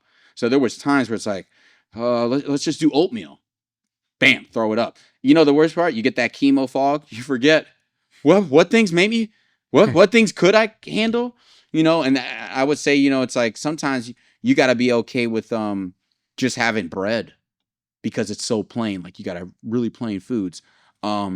Nurses or patients give me tips like have mints in your pocket because that helps for some reason sometimes block that trigger when you especially get that anticipatory nausea when you go to the hospital. Sometimes they would even have a smelling salt, but it'd be like mint, and it literally kind of knocks off some of that, so it's like, wait, what was I saying? Yeah. Well, the brain fog. Yeah. No, I think what you were saying was because that taste is one of the triggers, or that smell is one of the triggers. Yeah. That's a smell. Not really a smelling salt, but like a nasal. Yeah. Or the mint can stop that. Yeah. But I guess I was just talking about like nutrition in general. That was like the big thing that allowed me to not only put on size, but I would say like the big thing, like, so this, I would say like after this, so I had a, what's called a autologous, I think I'm saying it right. My wife's gonna be mad because we practiced this yesterday, but that was the first stem cell transplant I had. And a lot of people they think when you have a stem cell transplant, it's not like you're using regular stem cells. So the first one I had, the autologous transplant, that's where you take your own stem cells, they take it out of the blood in your bloodstream, and they cycle it, they take it out and they cycle it back and put it back in you. And what you do is that before you do that, and this happened to me, this was 2024 in April.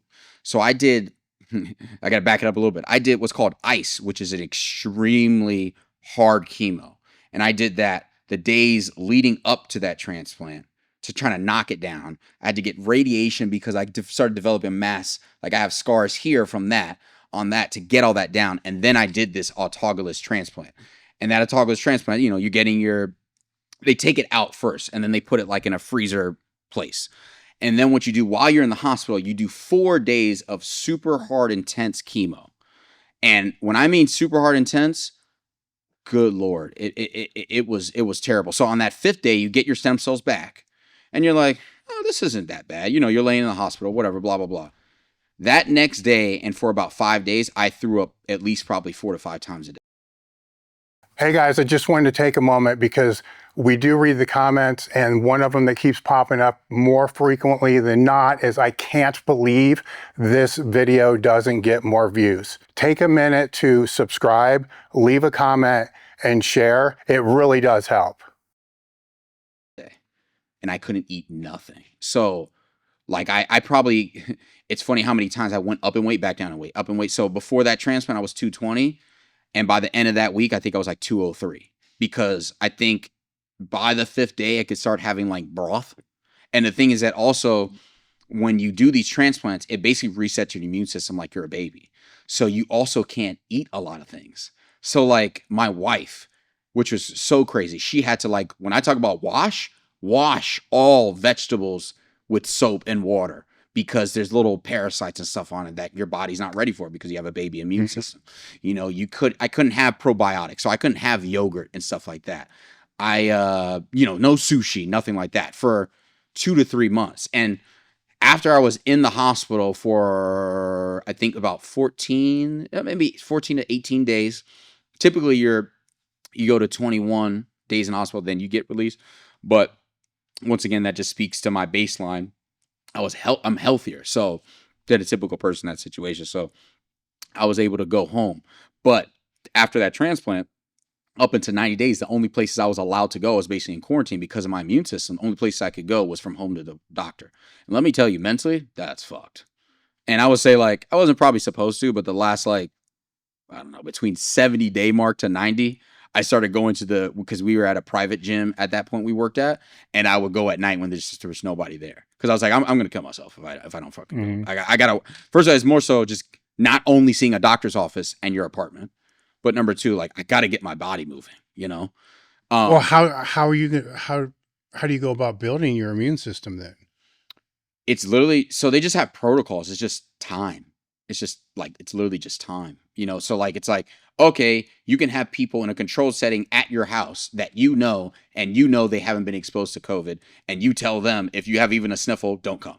It's not just COVID, it would be influenza, it would be anything. Anything. Yeah, the flu, anything. Because anything at that point can really rock you, you know? And but eventually you have to build the immunity to all those things. Yeah, you have to be in, and I guess just like a baby would, is like you just slowly exposing yourself to more and more people, more and more closed areas where we're cycling the same air and all that. So it was like, it wasn't until 6 months after the first one and the second one, which we'll get to, that I was allowed to be like at a concert if I wanted to. You know what I mean? Like, because it was after, so within the 3 months, I think about day 60-ish, I was allowed to maybe go to the store with a mask on. So basically I didn't go to the store because I didn't want to wear a mask. But, and it was awesome. It's crazy that still to this day, you can still do order pickup at the grocery store. But what sucked is I wanted to be out though. Sometimes the grocery store felt like an amusement park because all I saw was nurses, doctors, and my wife. And I love my wife, but after a while, you're like, God damn, I got to get out of here. And then I think after the 3 months, that's when I could go to the store stuff without a mask. And I was supposedly at least fine. I didn't get sick. So looking back, I was fine. And then I think after the 6 month mark is when you could start actually going to like events if you wanted to. And you're supposedly fine. But it wasn't until the 9 month mark, I think you were supposed to be allowed to be on a plane, because then that's cycling literally the same air for a long period of time. And you can't predict or tell somebody to get the hell off the plane because you sneezed. You know what I mean? So that was kind of the steps for that. But then the cancer came back again, needless to say, after that 2024 one. When they why the mask at the grocery store? I'm confused because that's just you expelling, right? You can still get the shit through your eyes. And that's why I was like, what? But that's I'm just saying that's just a recommendation. Well, I mean, I get it, right? Yeah. It could be a cue for people to stay away because they think you're sick. And I think too, it's just like anything, keep the liability on their end. Like, hey, here's our protocols. This is what we say. If we said it, you heard it, you signed a paper saying you understood it. If you go against it, well, that's why. And in, just saying, like, that's basically, I think that's with like everything. They have this is the general recommendation. And I think that's the hardest part, that any lifter that's going through this, the recommendations, the guidelines, whether they're because of good things or bad things or when you're supposed to do this, you'll learn they won't really apply to you, and they don't have enough data on it because it's really new that younger and younger people are starting to get cancer, and healthier people are getting cancer. So they don't have that sheer mass of studies to say, we usually see an old person, an obese person with this. We don't see a person that, despite having cancer, is more in shape than the person diagnosing, Yeah. Like despite when I have cancer, I'm still more in shape than the nurses and the doctors that are treating me. 99% of the time. You said you had to go through this again? Yeah. So it like I said, it relapsed again. And that was August of that 2024 when they did the scans again. So then I do super harsh chemo again between that time, because they want to get it down to as small as we can before we do the allogenic transplant, which we use another person's cells, which lucky enough, my sister was 100% match, which is the best scenario. A young person, a sibling, 100% match, because you're less likely to develop what's called graft versus host disease, short GVHD, which is basically just like any donor. You attack the thing you're trying to do, but then it attacks other parts of your body. The good news is that the GVHD, and never, at least for the most part, never attacked what it could, which is, I believe, liver or kidneys.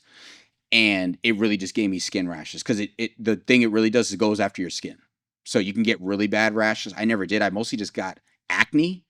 But my numbers on the liver and the kidneys never like crazy spiked, so I was kind of lucky with that. And that was last year in 2025, literally the same time, basically April. And so I had to do another, which is, this is one of my tips. they, instead of admitting me to the hospital, they're like, typically we do this outpatient, meaning that every day you come in for those hard chemos and then you come in for your stem cells, but every day you're going home. Let me tell you, they had to admit me because I couldn't eat at all because the chemo was once again harsh. And then one of the symptoms of, that's one of the things with GVHD, you can get a really bad throat issue. And so it literally felt like glass when no joke, was in my throat. So I couldn't even take my pills. So they had to give me my pills through IV. Lucky enough, both transplants, what typically happens because of the chemo, it basically wipes out all your cells, all your protective cells. So all your red blood, your platelets, all that. You need transfusions. Lucky enough, I think for both, I only needed 1 or 2 platelet transfusions. That was it. There's some people where it's like months. And I attested that to I may have a new immune system, but it's like, but I have muscle that's there to help. You know what I mean? And also just probably being younger. So it's easier to fight. Well, was the second time through a little bit easier just because you knew you had the experience of the first time through, so you kind of knew what to expect? Well, we say that, but what I just said, they didn't want to listen to me when I was like, I think I should be admitted to the hospital. Because if they were monitoring me in the hospital, you can stay ahead because, like they'll tell you don't get sleep because they're constantly checking on you. Whereas I had to always wait till the next day. And the other problem is my wife this entire time is taking care of me, taking care of our 2 dogs, and working and going to school. How the hell are you supposed to take care of a person that, and the other thing is that you'll get this as a cancer, you get that guilt where I don't want to bug them. And you know what's even worse? Sometimes when you're at the hospital, you feel that same feeling because sometimes nurses don't want to help you the hell out either. So I'm in the hospital. Sometimes I'm waiting an hour to get my water refilled. What? Like that's crazy. And I think another problem that you have, if you're young and you look like me, you automatically don't get as much treatment as a person that looks like they're on death's door all the time because they're obese or they're old. But the thing is that inside my body's still getting poison pumped into it. Mm-hmm. And I still need some damn water. Another good pro tip, which I don't know if it's because of money or sometimes it's literally like sometimes their inventory is low, but you must, they will give you a very minimal amount of basically just saline in your IV, just like baseline electrolytes and stuff, along with your chemo. Always ask, and you say, it's mandatory, you give me a whole nother liter. Because doesn't hydration, sleep, and diet help everybody? I got news for you. When I started saying, on this day, you guys give me IV, I tend to feel a lot better. Can you start giving me that extra whole liter bag? I'll wait an extra hour because that's about how long it takes. So much better. Because guess what? When you're really sick and you feel like you're going to throw up, you know what you also can't do? Drink anything. So what happens? You're dehydrated. So what happens? You have more chemo fog. What happens? You can't think as well. What happens? Everything gets fucked up because you're not drinking enough water. And obviously electrolytes too. But if they do the IV, which you're already there, pro tip, tell them you're giving me another damn bag of fluids. Go ahead and charge the goddamn insurance and add it to my bill. But you know what? It makes getting through those times where you need to throw up all the time, you can still get the fluids that you need. Well, yeah, it makes sense, right? It's crazy. That's real. I know, but some people, they don't, when I would say that, nurse or doctor, they'd be like, why? But some of them, it was clear, like, because the inventory, it's funny at that plate, because guess what? Everybody's getting a liter. They kind of get low. So there is that. Like there was at one point, there was a giant, like it was either traveling by train or something. There was a big crash and it was holding medicine or supplies. And one of them was IV because they a lot of times they don't keep it. They're not making it there. They're making it out where and then they bring it in. So there is that aspect. But some of them literally it's just like with the diet and exercise. They don't even think about it. So Kalil's here to tell you, do that, please. Wow. Something so small, it's a big difference. It's a big difference. I would teach my wife how to run the IV bag. I'd be buying the shit. Right? Yes. I mean, lifters do it after they make weight. Yeah. It's not like it's not accessible. Yeah. And the sad part is like... Probably way cheaper too. Well, I was going to say the sad part is, and that's a real popular to go to those IV places, but they charge you like $150. So if you don't have great insurance sometimes, which they had, where I would sit around for like an hour before my insurance would approve another bag of IV. Because out of pocket, they're going to have to charge you $50, $100. Most of the time you'll see with most cancer patients, you can't afford it. That's one of the hard parts. It's like you're young, so you have a better chance of fighting it, surviving it. But like me, all of a sudden, Where's the money coming from, though? It's one of the most expensive things that you can do. You know, I think there's a stat, I think it's like 70% of people that get cancer go bankrupt. Mm-hmm. So you can imagine when it's literally just me and my wife. That's why, you know, she's been run into the ground, you know. I mean, I owe her my life, you know. Yeah, I owe her my life. So, you know, we had to, you know, I asked her to be my wife. This was December of 2022 after I got diagnosed in August. Proposed her when I had my seminar at Mark Depp's place in Donovan Catholic.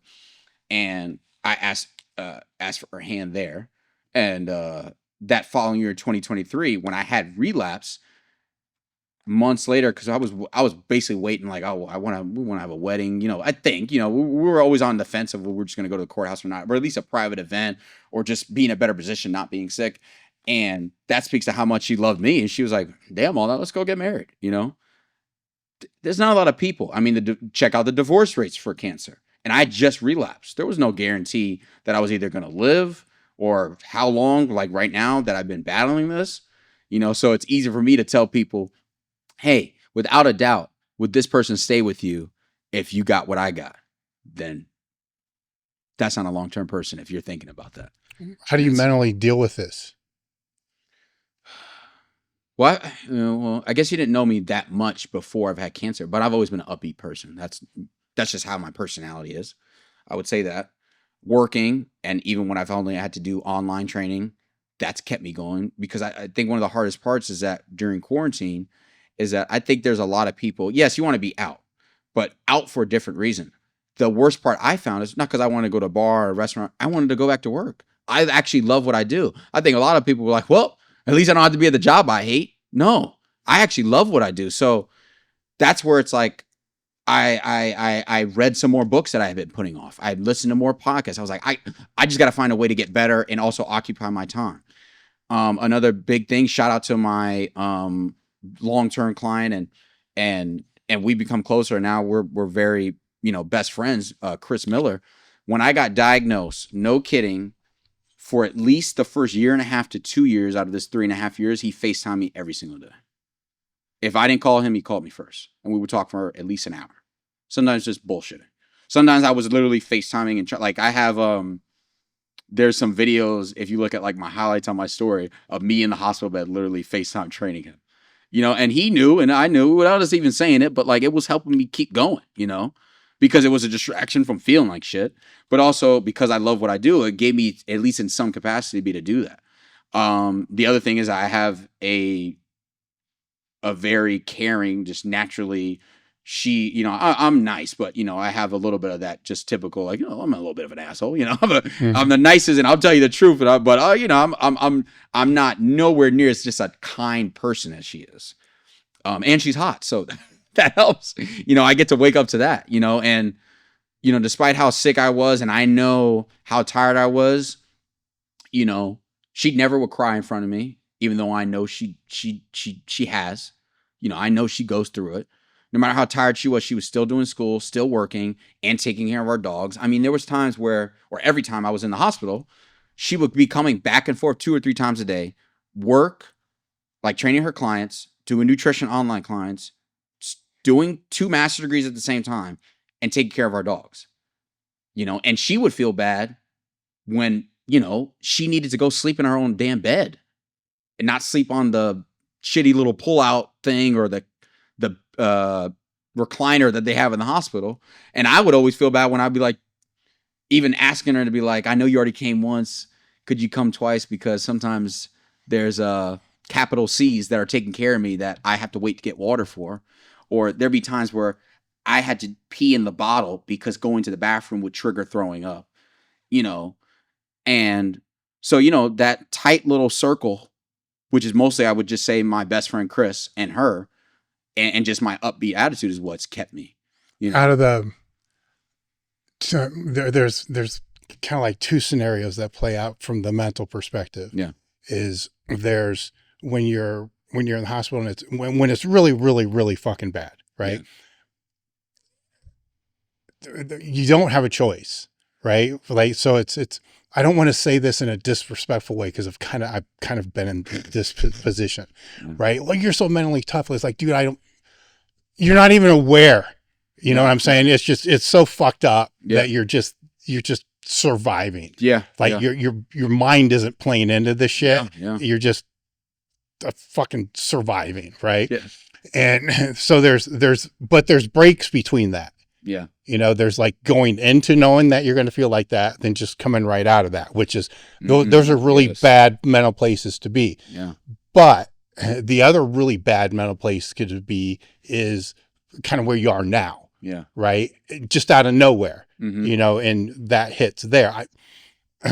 For many, I think that's the worst. Yeah. Is like where you are now, like, fuck. Yeah. You know, this could lead to all that again and dealing with all that, right? Yeah. Which is, it's harder to navigate. Yeah. Because you can. Yeah. Yeah. You know what I'm saying? Yeah. Where in the other case, you really, you can't, right?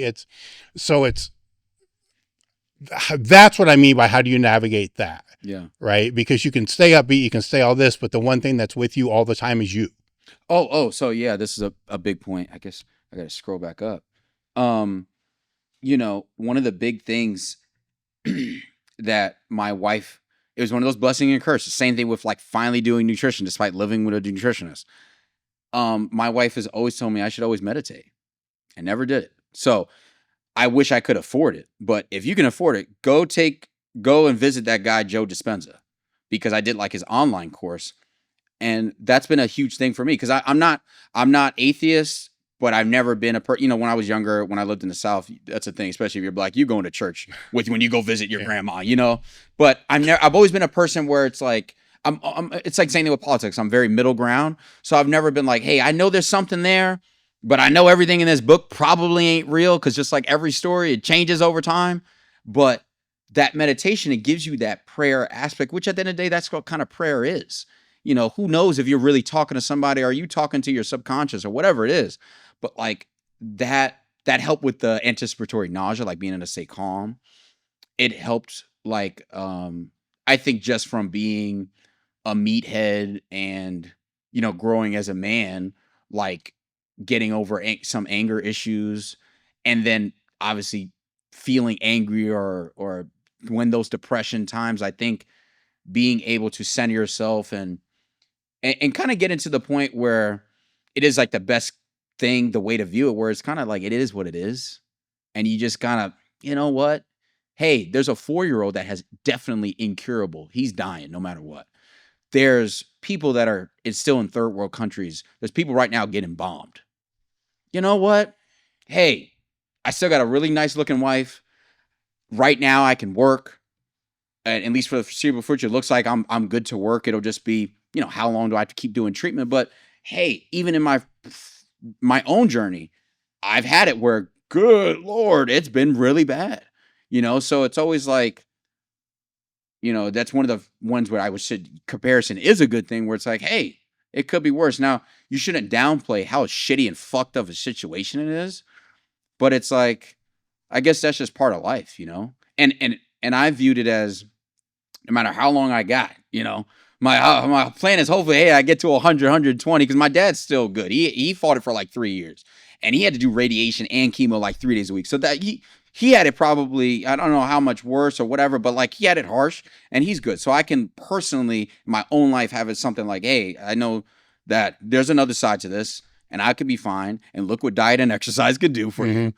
But it's like, it's one of those where like, hey, I don't know how long I got, but I know that I'm doing exactly what I know I was destined to do when it comes to like at least career choice.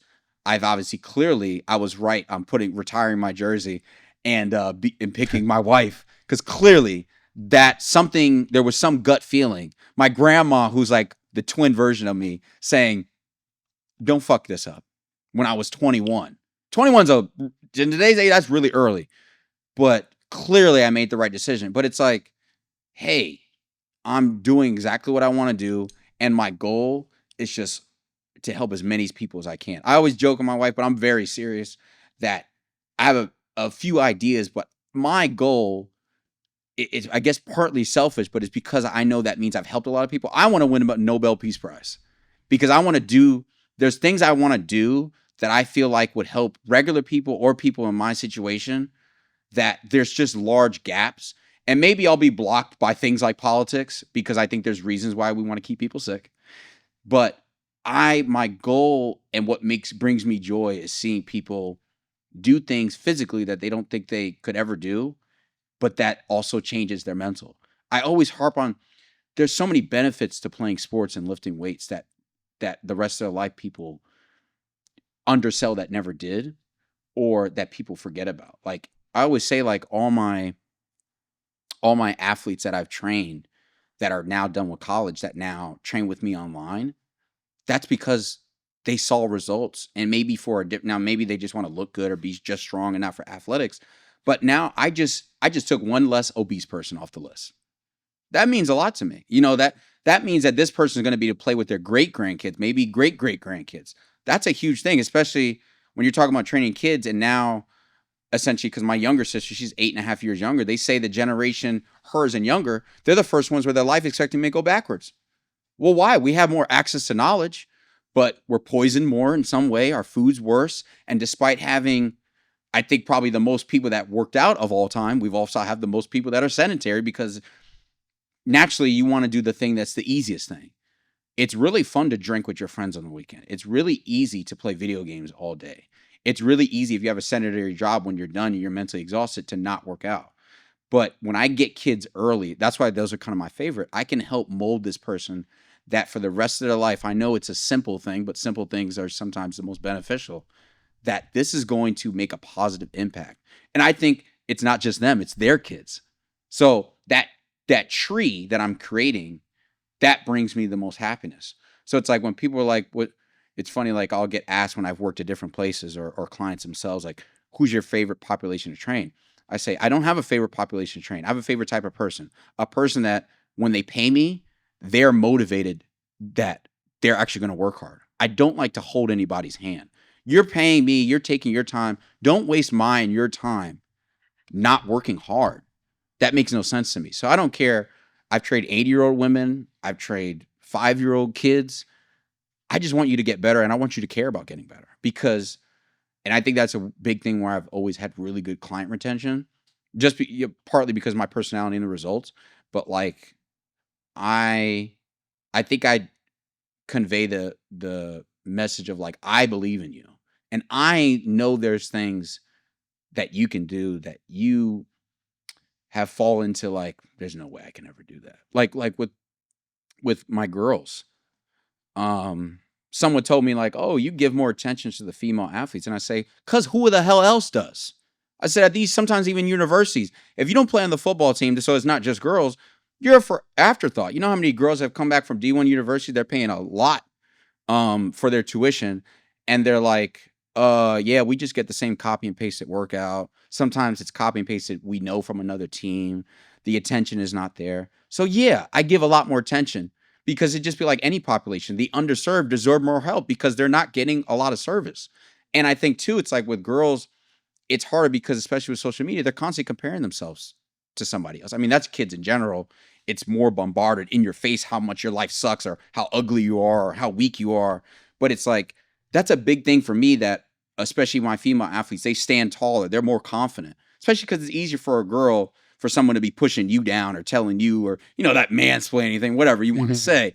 But it's like, now, you know, if a girl goes from a 85 deadlift and all of a sudden they're deadlifting 225, or a girl that you can't bench the bar and now they're benching 95 to 135, every day of their day life, they feel better about themselves. It's not just because they got stronger, they're a better athlete, but the rest of their life, they're going to be like, oh, I've done something that I thought I could never do. What if that drips over, whatever you would say, to their career? Like, can I really do that? You know, and it's just like any teacher that believes in you. That's sometimes all you need. You had the ability. You just need somebody to say, you can do it. I mean, maybe it's going to be hard, but you can do it.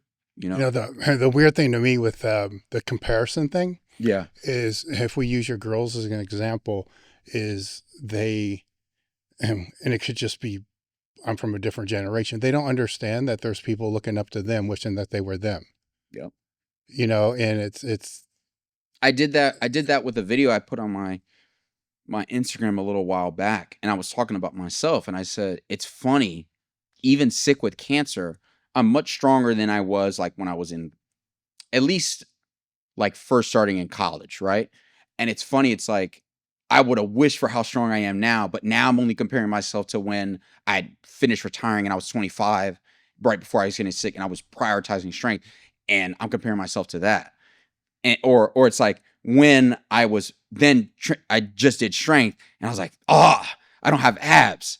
But when I was playing, I had shredded abs, and I was 198. But I wish I was stronger. And it's like, so I posted that and showing videos of me and saying like how I was talking about myself, but meanwhile my previous self was even those other things, meaning that. So you're never happy? Yeah. And looking back, it's like, so was I ever really happy? You know what I mean? Because it's like I cared about that physical aspect so much, but I was never saying, hey, step back, third person, say, hey, kid, look what you have done, though. Like, I didn't know this. Like, less than 4% of the world can bench 225. I'm sick with cancer. I can still bench fucking 225. Yeah. You know what I mean? Like, so it's like, but you're comparing yourself because when you're in here, there's a girl that's going to bench 225.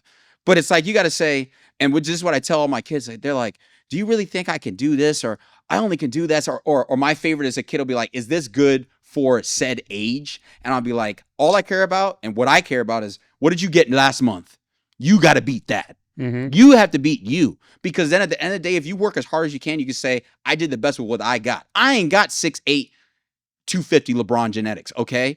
But 5'10" Kalil at current weight, can I be this big or this strong? Well, I got two parents who were pretty muscular and pretty strong. But I know until I got sick with cancer, I finally started going hard on my diet. I probably make a much better effort sleeping more. Like, I look back and like when I was a kid, that's when Netflix really started streaming for the first time. I'm sleeping 5 fucking hours. I'm looking back, I'm like, what would 8? Would 8 got me 6 feet and jumping higher? Probably. I would have recovered a little faster. Like, that's where we think about like being more perfect. It's like, well, there's a lot of, when you look back, you're like, well, how close to an A was I doing some of these things?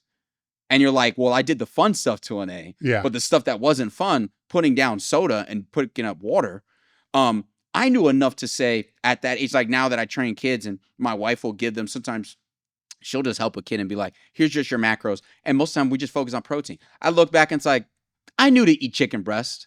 I knew to eat greens. How many times did I get Popeyes instead? Mm-hmm. Right? So it's like, and that's one of those blessings and curses. It's like, it's made me a better coach.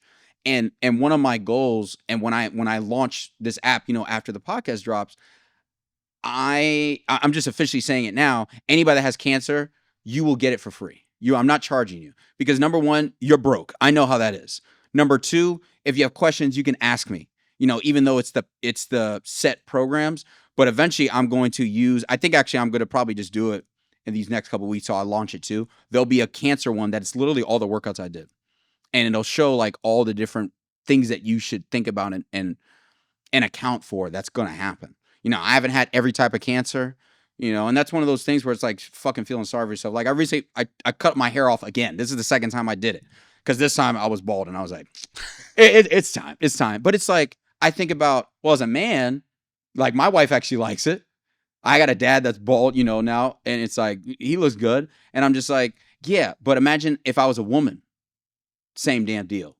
It's way harder. This maybe makes me more masculine. For a girl, it's like, your hair is part of what differentiates you between a man and a woman. You get breast cancer and you have to take off your breasts. There's a lot of them where I'd be like, well, I'll pick mine. So, shut up, Mm-hmm. And that's where sometimes it's like, it could be worse, but now it's like, I got to use myself and my story and what I've been through, hopefully is from a unique perspective of being a strength coach, to be like, hey, here's how you can get through this, along with my athletes and all that. But it's like, I want to create something and something long-term, like when I have my own gym and all that, that we look out for veterans and police and fire and cancer patients and stuff like that, because it's already so hard being in those situations.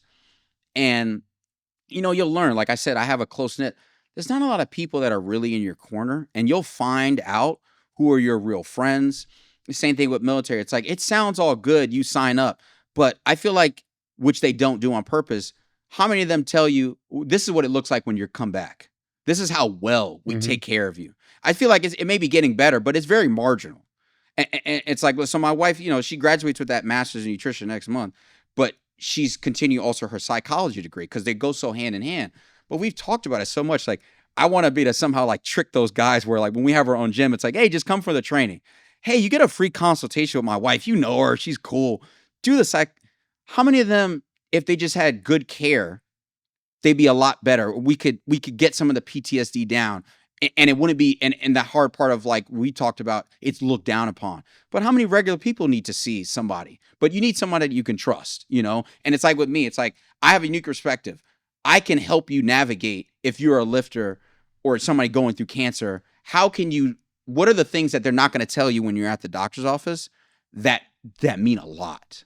Well, the psychological part is huge because it's I just had Dr. Dwayne Jackson. It's the second time I've had him out. And, I've always said all weak points boil down to being mental, physical, or technical, right? So he's got a biopsychosocial model, right? Which is a big Venn diagram to where they all intersect. Yeah. We all like to talk about the physical, yeah, right? But the psychological is this huge, giant component. Yeah. And in the strength and conditioning space where we end up with the psychological is I joke about what this is. We tell people just meditate or fucking chill, but don't really tell them what that means. So they just don't do shit except just like whatever. Yeah. And take smelling salts and, pre-workout. And so we just, if anything's discussed, it's the two extremes. Yeah. Right. Nothing's discussed in regards to the simple things like long-term goal setting, laying out objectives, how to work towards those objectives, confidence, self-belief, the routine and consistency, all these things that play into sports psychology. Yeah. It literally is not discussed. And I'm not saying it as one of those talking points, like here's something that nobody talks about. They literally fucking don't. Yeah. It's very new now that schools or teams really emphasize that. And it's the same thing with military is the guys are not as afraid. It's not as looked down upon. But you see, it's like there's a lot of players, that practice player. What does a practice player have to do with it? That means here there's something wrong. Why do you get so nervous or you can't perform? It's here. Nothing you're going to do is going to turn you from the player that in practice shoots 90% of the free throw line and at the end of the game, it turns into 50%. Something is clearly here, but like at lower levels of school or just like lifters in general, can you afford, do you have someone to tell you that it may be low hanging fruit, but it's like with a good lifter, how some lifters, they never get scared no matter what weight on the bar. And you have some lifters, it's like once it gets to 80%, form starts changing because they're panicking. So it's like, no matter what you're doing, that mental aspect is so huge, but that mental is controlling so many other things, So it's like, whether it's the don't believe in yourself or it's getting unanxious or unnervous, those are all things that won't change no matter what you're doing physically. You have to do that mentally. But I think it's hard too, because just like you hear more about bad coaches than the ones that are good, you hear way more about bad stories from psychologists. And the thing is that if you don't have great insurance and you're paying out of pocket, it's hard to be arguing, I don't feel like I'm getting better. And you get a lot of more people that are like, well, then just talk to your friends who are also in the same damn boat, And if we're talking not even just from performance, what about you have your trauma, whatever that is, or if you have any that you're not addressing that only can really be fully, don't just put the Band-Aid over, really go to the root cause. That's called going to a therapist, And having said that, I still have not, Now I would say, I felt like in the beginning I needed to a lot more before I started meditating, and that meditating changed a lot.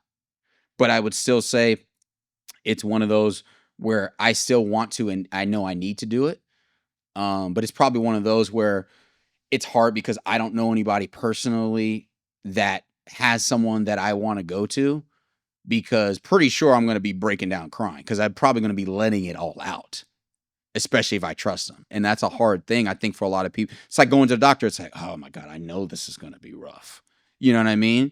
But at least if you're doing the meditating part, like we're talking about like task and all that stuff. Like one of the things that Joe Dispenza, even the online, I'm sure it's even much better in person, but it was like you would journal, and then it was like certain words or phrases that you wanted to manifest and stuff like that. And then in your meditation, you would then be repeating those words or phrases over and over to try to ingrain, just like they say, you don't want to be talking about yourself, even in your own head or out loud, because your brain will say, okay, that must be true. Same thing, saying the positive things over and over can over time, hopefully shut down whatever the old subconscious was, because in the background, it's still saying whatever shit you're saying bad about yourself, it's still there.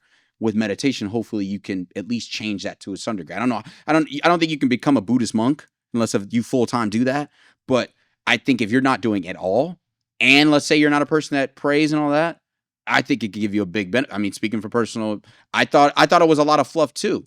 But how many of your favorite athletes go to therapy and meditate? Well, it's so, I mean, in the broad scheme of things, it's self-reflection, right? So if you self-reflect a lot or enough with great enough focus on stories that you've told yourself about you going all the way back in time, and you reflect enough on what those stories are, then you'll begin to see that they may not be true. Right? It's just been a repetitive story that's been told over and over again. But when you go back and look at it from a different perspective and a different context, that's not necessarily the story that should be told. And I would say that would be two things. It would be one, like telling yourself you can't do this or you can't do that, or you're not good at said thing. But also sometimes maybe you're letting yourself off the hook for some things that were your fault. Yes. Like you didn't succeed. When I look back and I say, like I said, like eating better, I could have controlled that. I couldn't control my knowledge or my access to a great strength conditioning coach. But I know the gap between my sleep and diet could have been a lot better. I know that. I was thinking about it the other day. Because I'm so into, funny enough, I was not very good in school until I switched my major to business. But there's one other topic that I'm fascinated about, which Louis always says that you should be good at if you want to be a great strength coach, and that's physics. And I look back and I'm like, how many times did I not study as long as I should have because I wanted to watch Netflix or maybe hang out with friends or, yes, do more basketball again? Or how many times did I really go as hard as I could in a difficult subject where it was just difficult because it is difficult, but I probably could have got an A instead of a C if I actually really applied myself. And I think that's one of those things that meditation, you can much clearly without like, oh, I suck, but it's just like, you could have done this better. And that's one of the things where it's like right now, like I have my associates, I am waiting to hear back, but I should be accepted into, I'm going back to doing online because I wanted to visit, which sucks. I probably would have graduated by now. And that's a thing that cancer took away. I probably would have been done by now. But one of the biggest motivations I have just to finish my bachelor's is just so when I have my kid, they can't be like, well, you didn't do it, Dad. Even if I get successful, I have to finish. Especially my wife's over here. She's thinking about maybe going and getting her doctorate eventually. I can't have the gap be that crazy. But it's like, I'm thinking back like how hard certain things were. But now it's like, because I'm interested in physics because I know that it applies to the stuff I do all the time. It's like, okay, now I can work hard for that. It's like, well, if I want to get maybe a master's in that physics, I have to first get that bachelor's. But it's like one of those things where it's like, how much easier was my life as a young kid where I didn't have nearly as much other things I had to do. And now I'm going to do those same things with many more things that I have to do. And it's like, yeah, you were just being a punk. Like you were just using that as an excuse. And it's like, look, now it's like, that's just a little bit more time management and a little bit more sacrifice. And it's also, you should, like any good, you say you got to stay in the present, you got to stay in the present. But I think like some of those, like I think Joe talks about, it's like, don't hyper obsess about the future, but make sure that where are those long-term goals. And now I worry about the present. Is that aligning with getting to that long-term goal? So it's like, hey, I have a long-term goal of being extremely successful strength coach. And one of the things I would like to do is that I definitely believe one day that Space Force thing is going to matter. I'd like to be one of those people that help with that. You think they're going to take somebody without a damn degree? Well, that starts now because maybe in 20 years, that's going to matter. Yeah. You know? So it's like, or with my own kid, like I can't have them talking smack like, well, you want me to go to school and finish school. What about you? But it's like being going to say like, I am staying in the present, but I know I need to make sure the things I'm doing in the present are going to get me towards the things I really want to do. You know, it's like that sacrifice for short-term pleasure so you can have the long-term pleasure that you want. It's like one day I want to be to retire and vacation a lot with my wife. Whoa, I got to be to save and be doing extremely well. So I got to work hard now for that. But like a lot of young kids, it's like, do you think about that when you're going hard in school? Maybe not, you know. But my wife's parents, she thought like that, but both her parents were surgeons. Yeah. You know, so it is like, you know, but she didn't play sports and she got into working out later in life. I had the other side, you know, I had that part, you know what I mean? But it's like, is there a reason behind everything? And whatever that reason is, yeah. So it's like, now it's like, I got cancer, but it's like, I haven't met anybody that has gone through what I do, that does what I do. So it's like, maybe I'm that person that helps a bunch of the people. What's the best way somebody can follow you? Instagram. So, at Kalil_Sherrod. In that link in the bio, you'll be able to, through my stand store, it's already up, my ebook for the basketball players training guide. And then there will be another link to then join the online training, which will be 3 sections, but you'll have access to all. And it will be a strength for people that want to be strong, people that want to be physique, and for athletes. When will that be available? When the podcast drops, that'll be. This will drop May 4th. Oh, May the 4th. Hey, the 4th be with you. All right. So, it's available now. So just make sure to get me the link. Yes, I will. Actually, we'll have the link tree thing. So it'll be in there. Yeah. So we'll have the link in the description. Oh, can I talk quick about my book? So the basketball players training guide. So this was written for young athletes and parents who know nothing about training. This is specifically for you. It is a little bit for, I've had some strength coaches buy it that not basketball savvy. That are like, oh, here's some tips and tricks, because it is in there. But what it does, it goes from elementary, middle, high school, college, and pro. And it shows full programs, like literally, I believe almost up to a year long for all those populations. It also has skill work, 50 to 60 pages for all the different positions.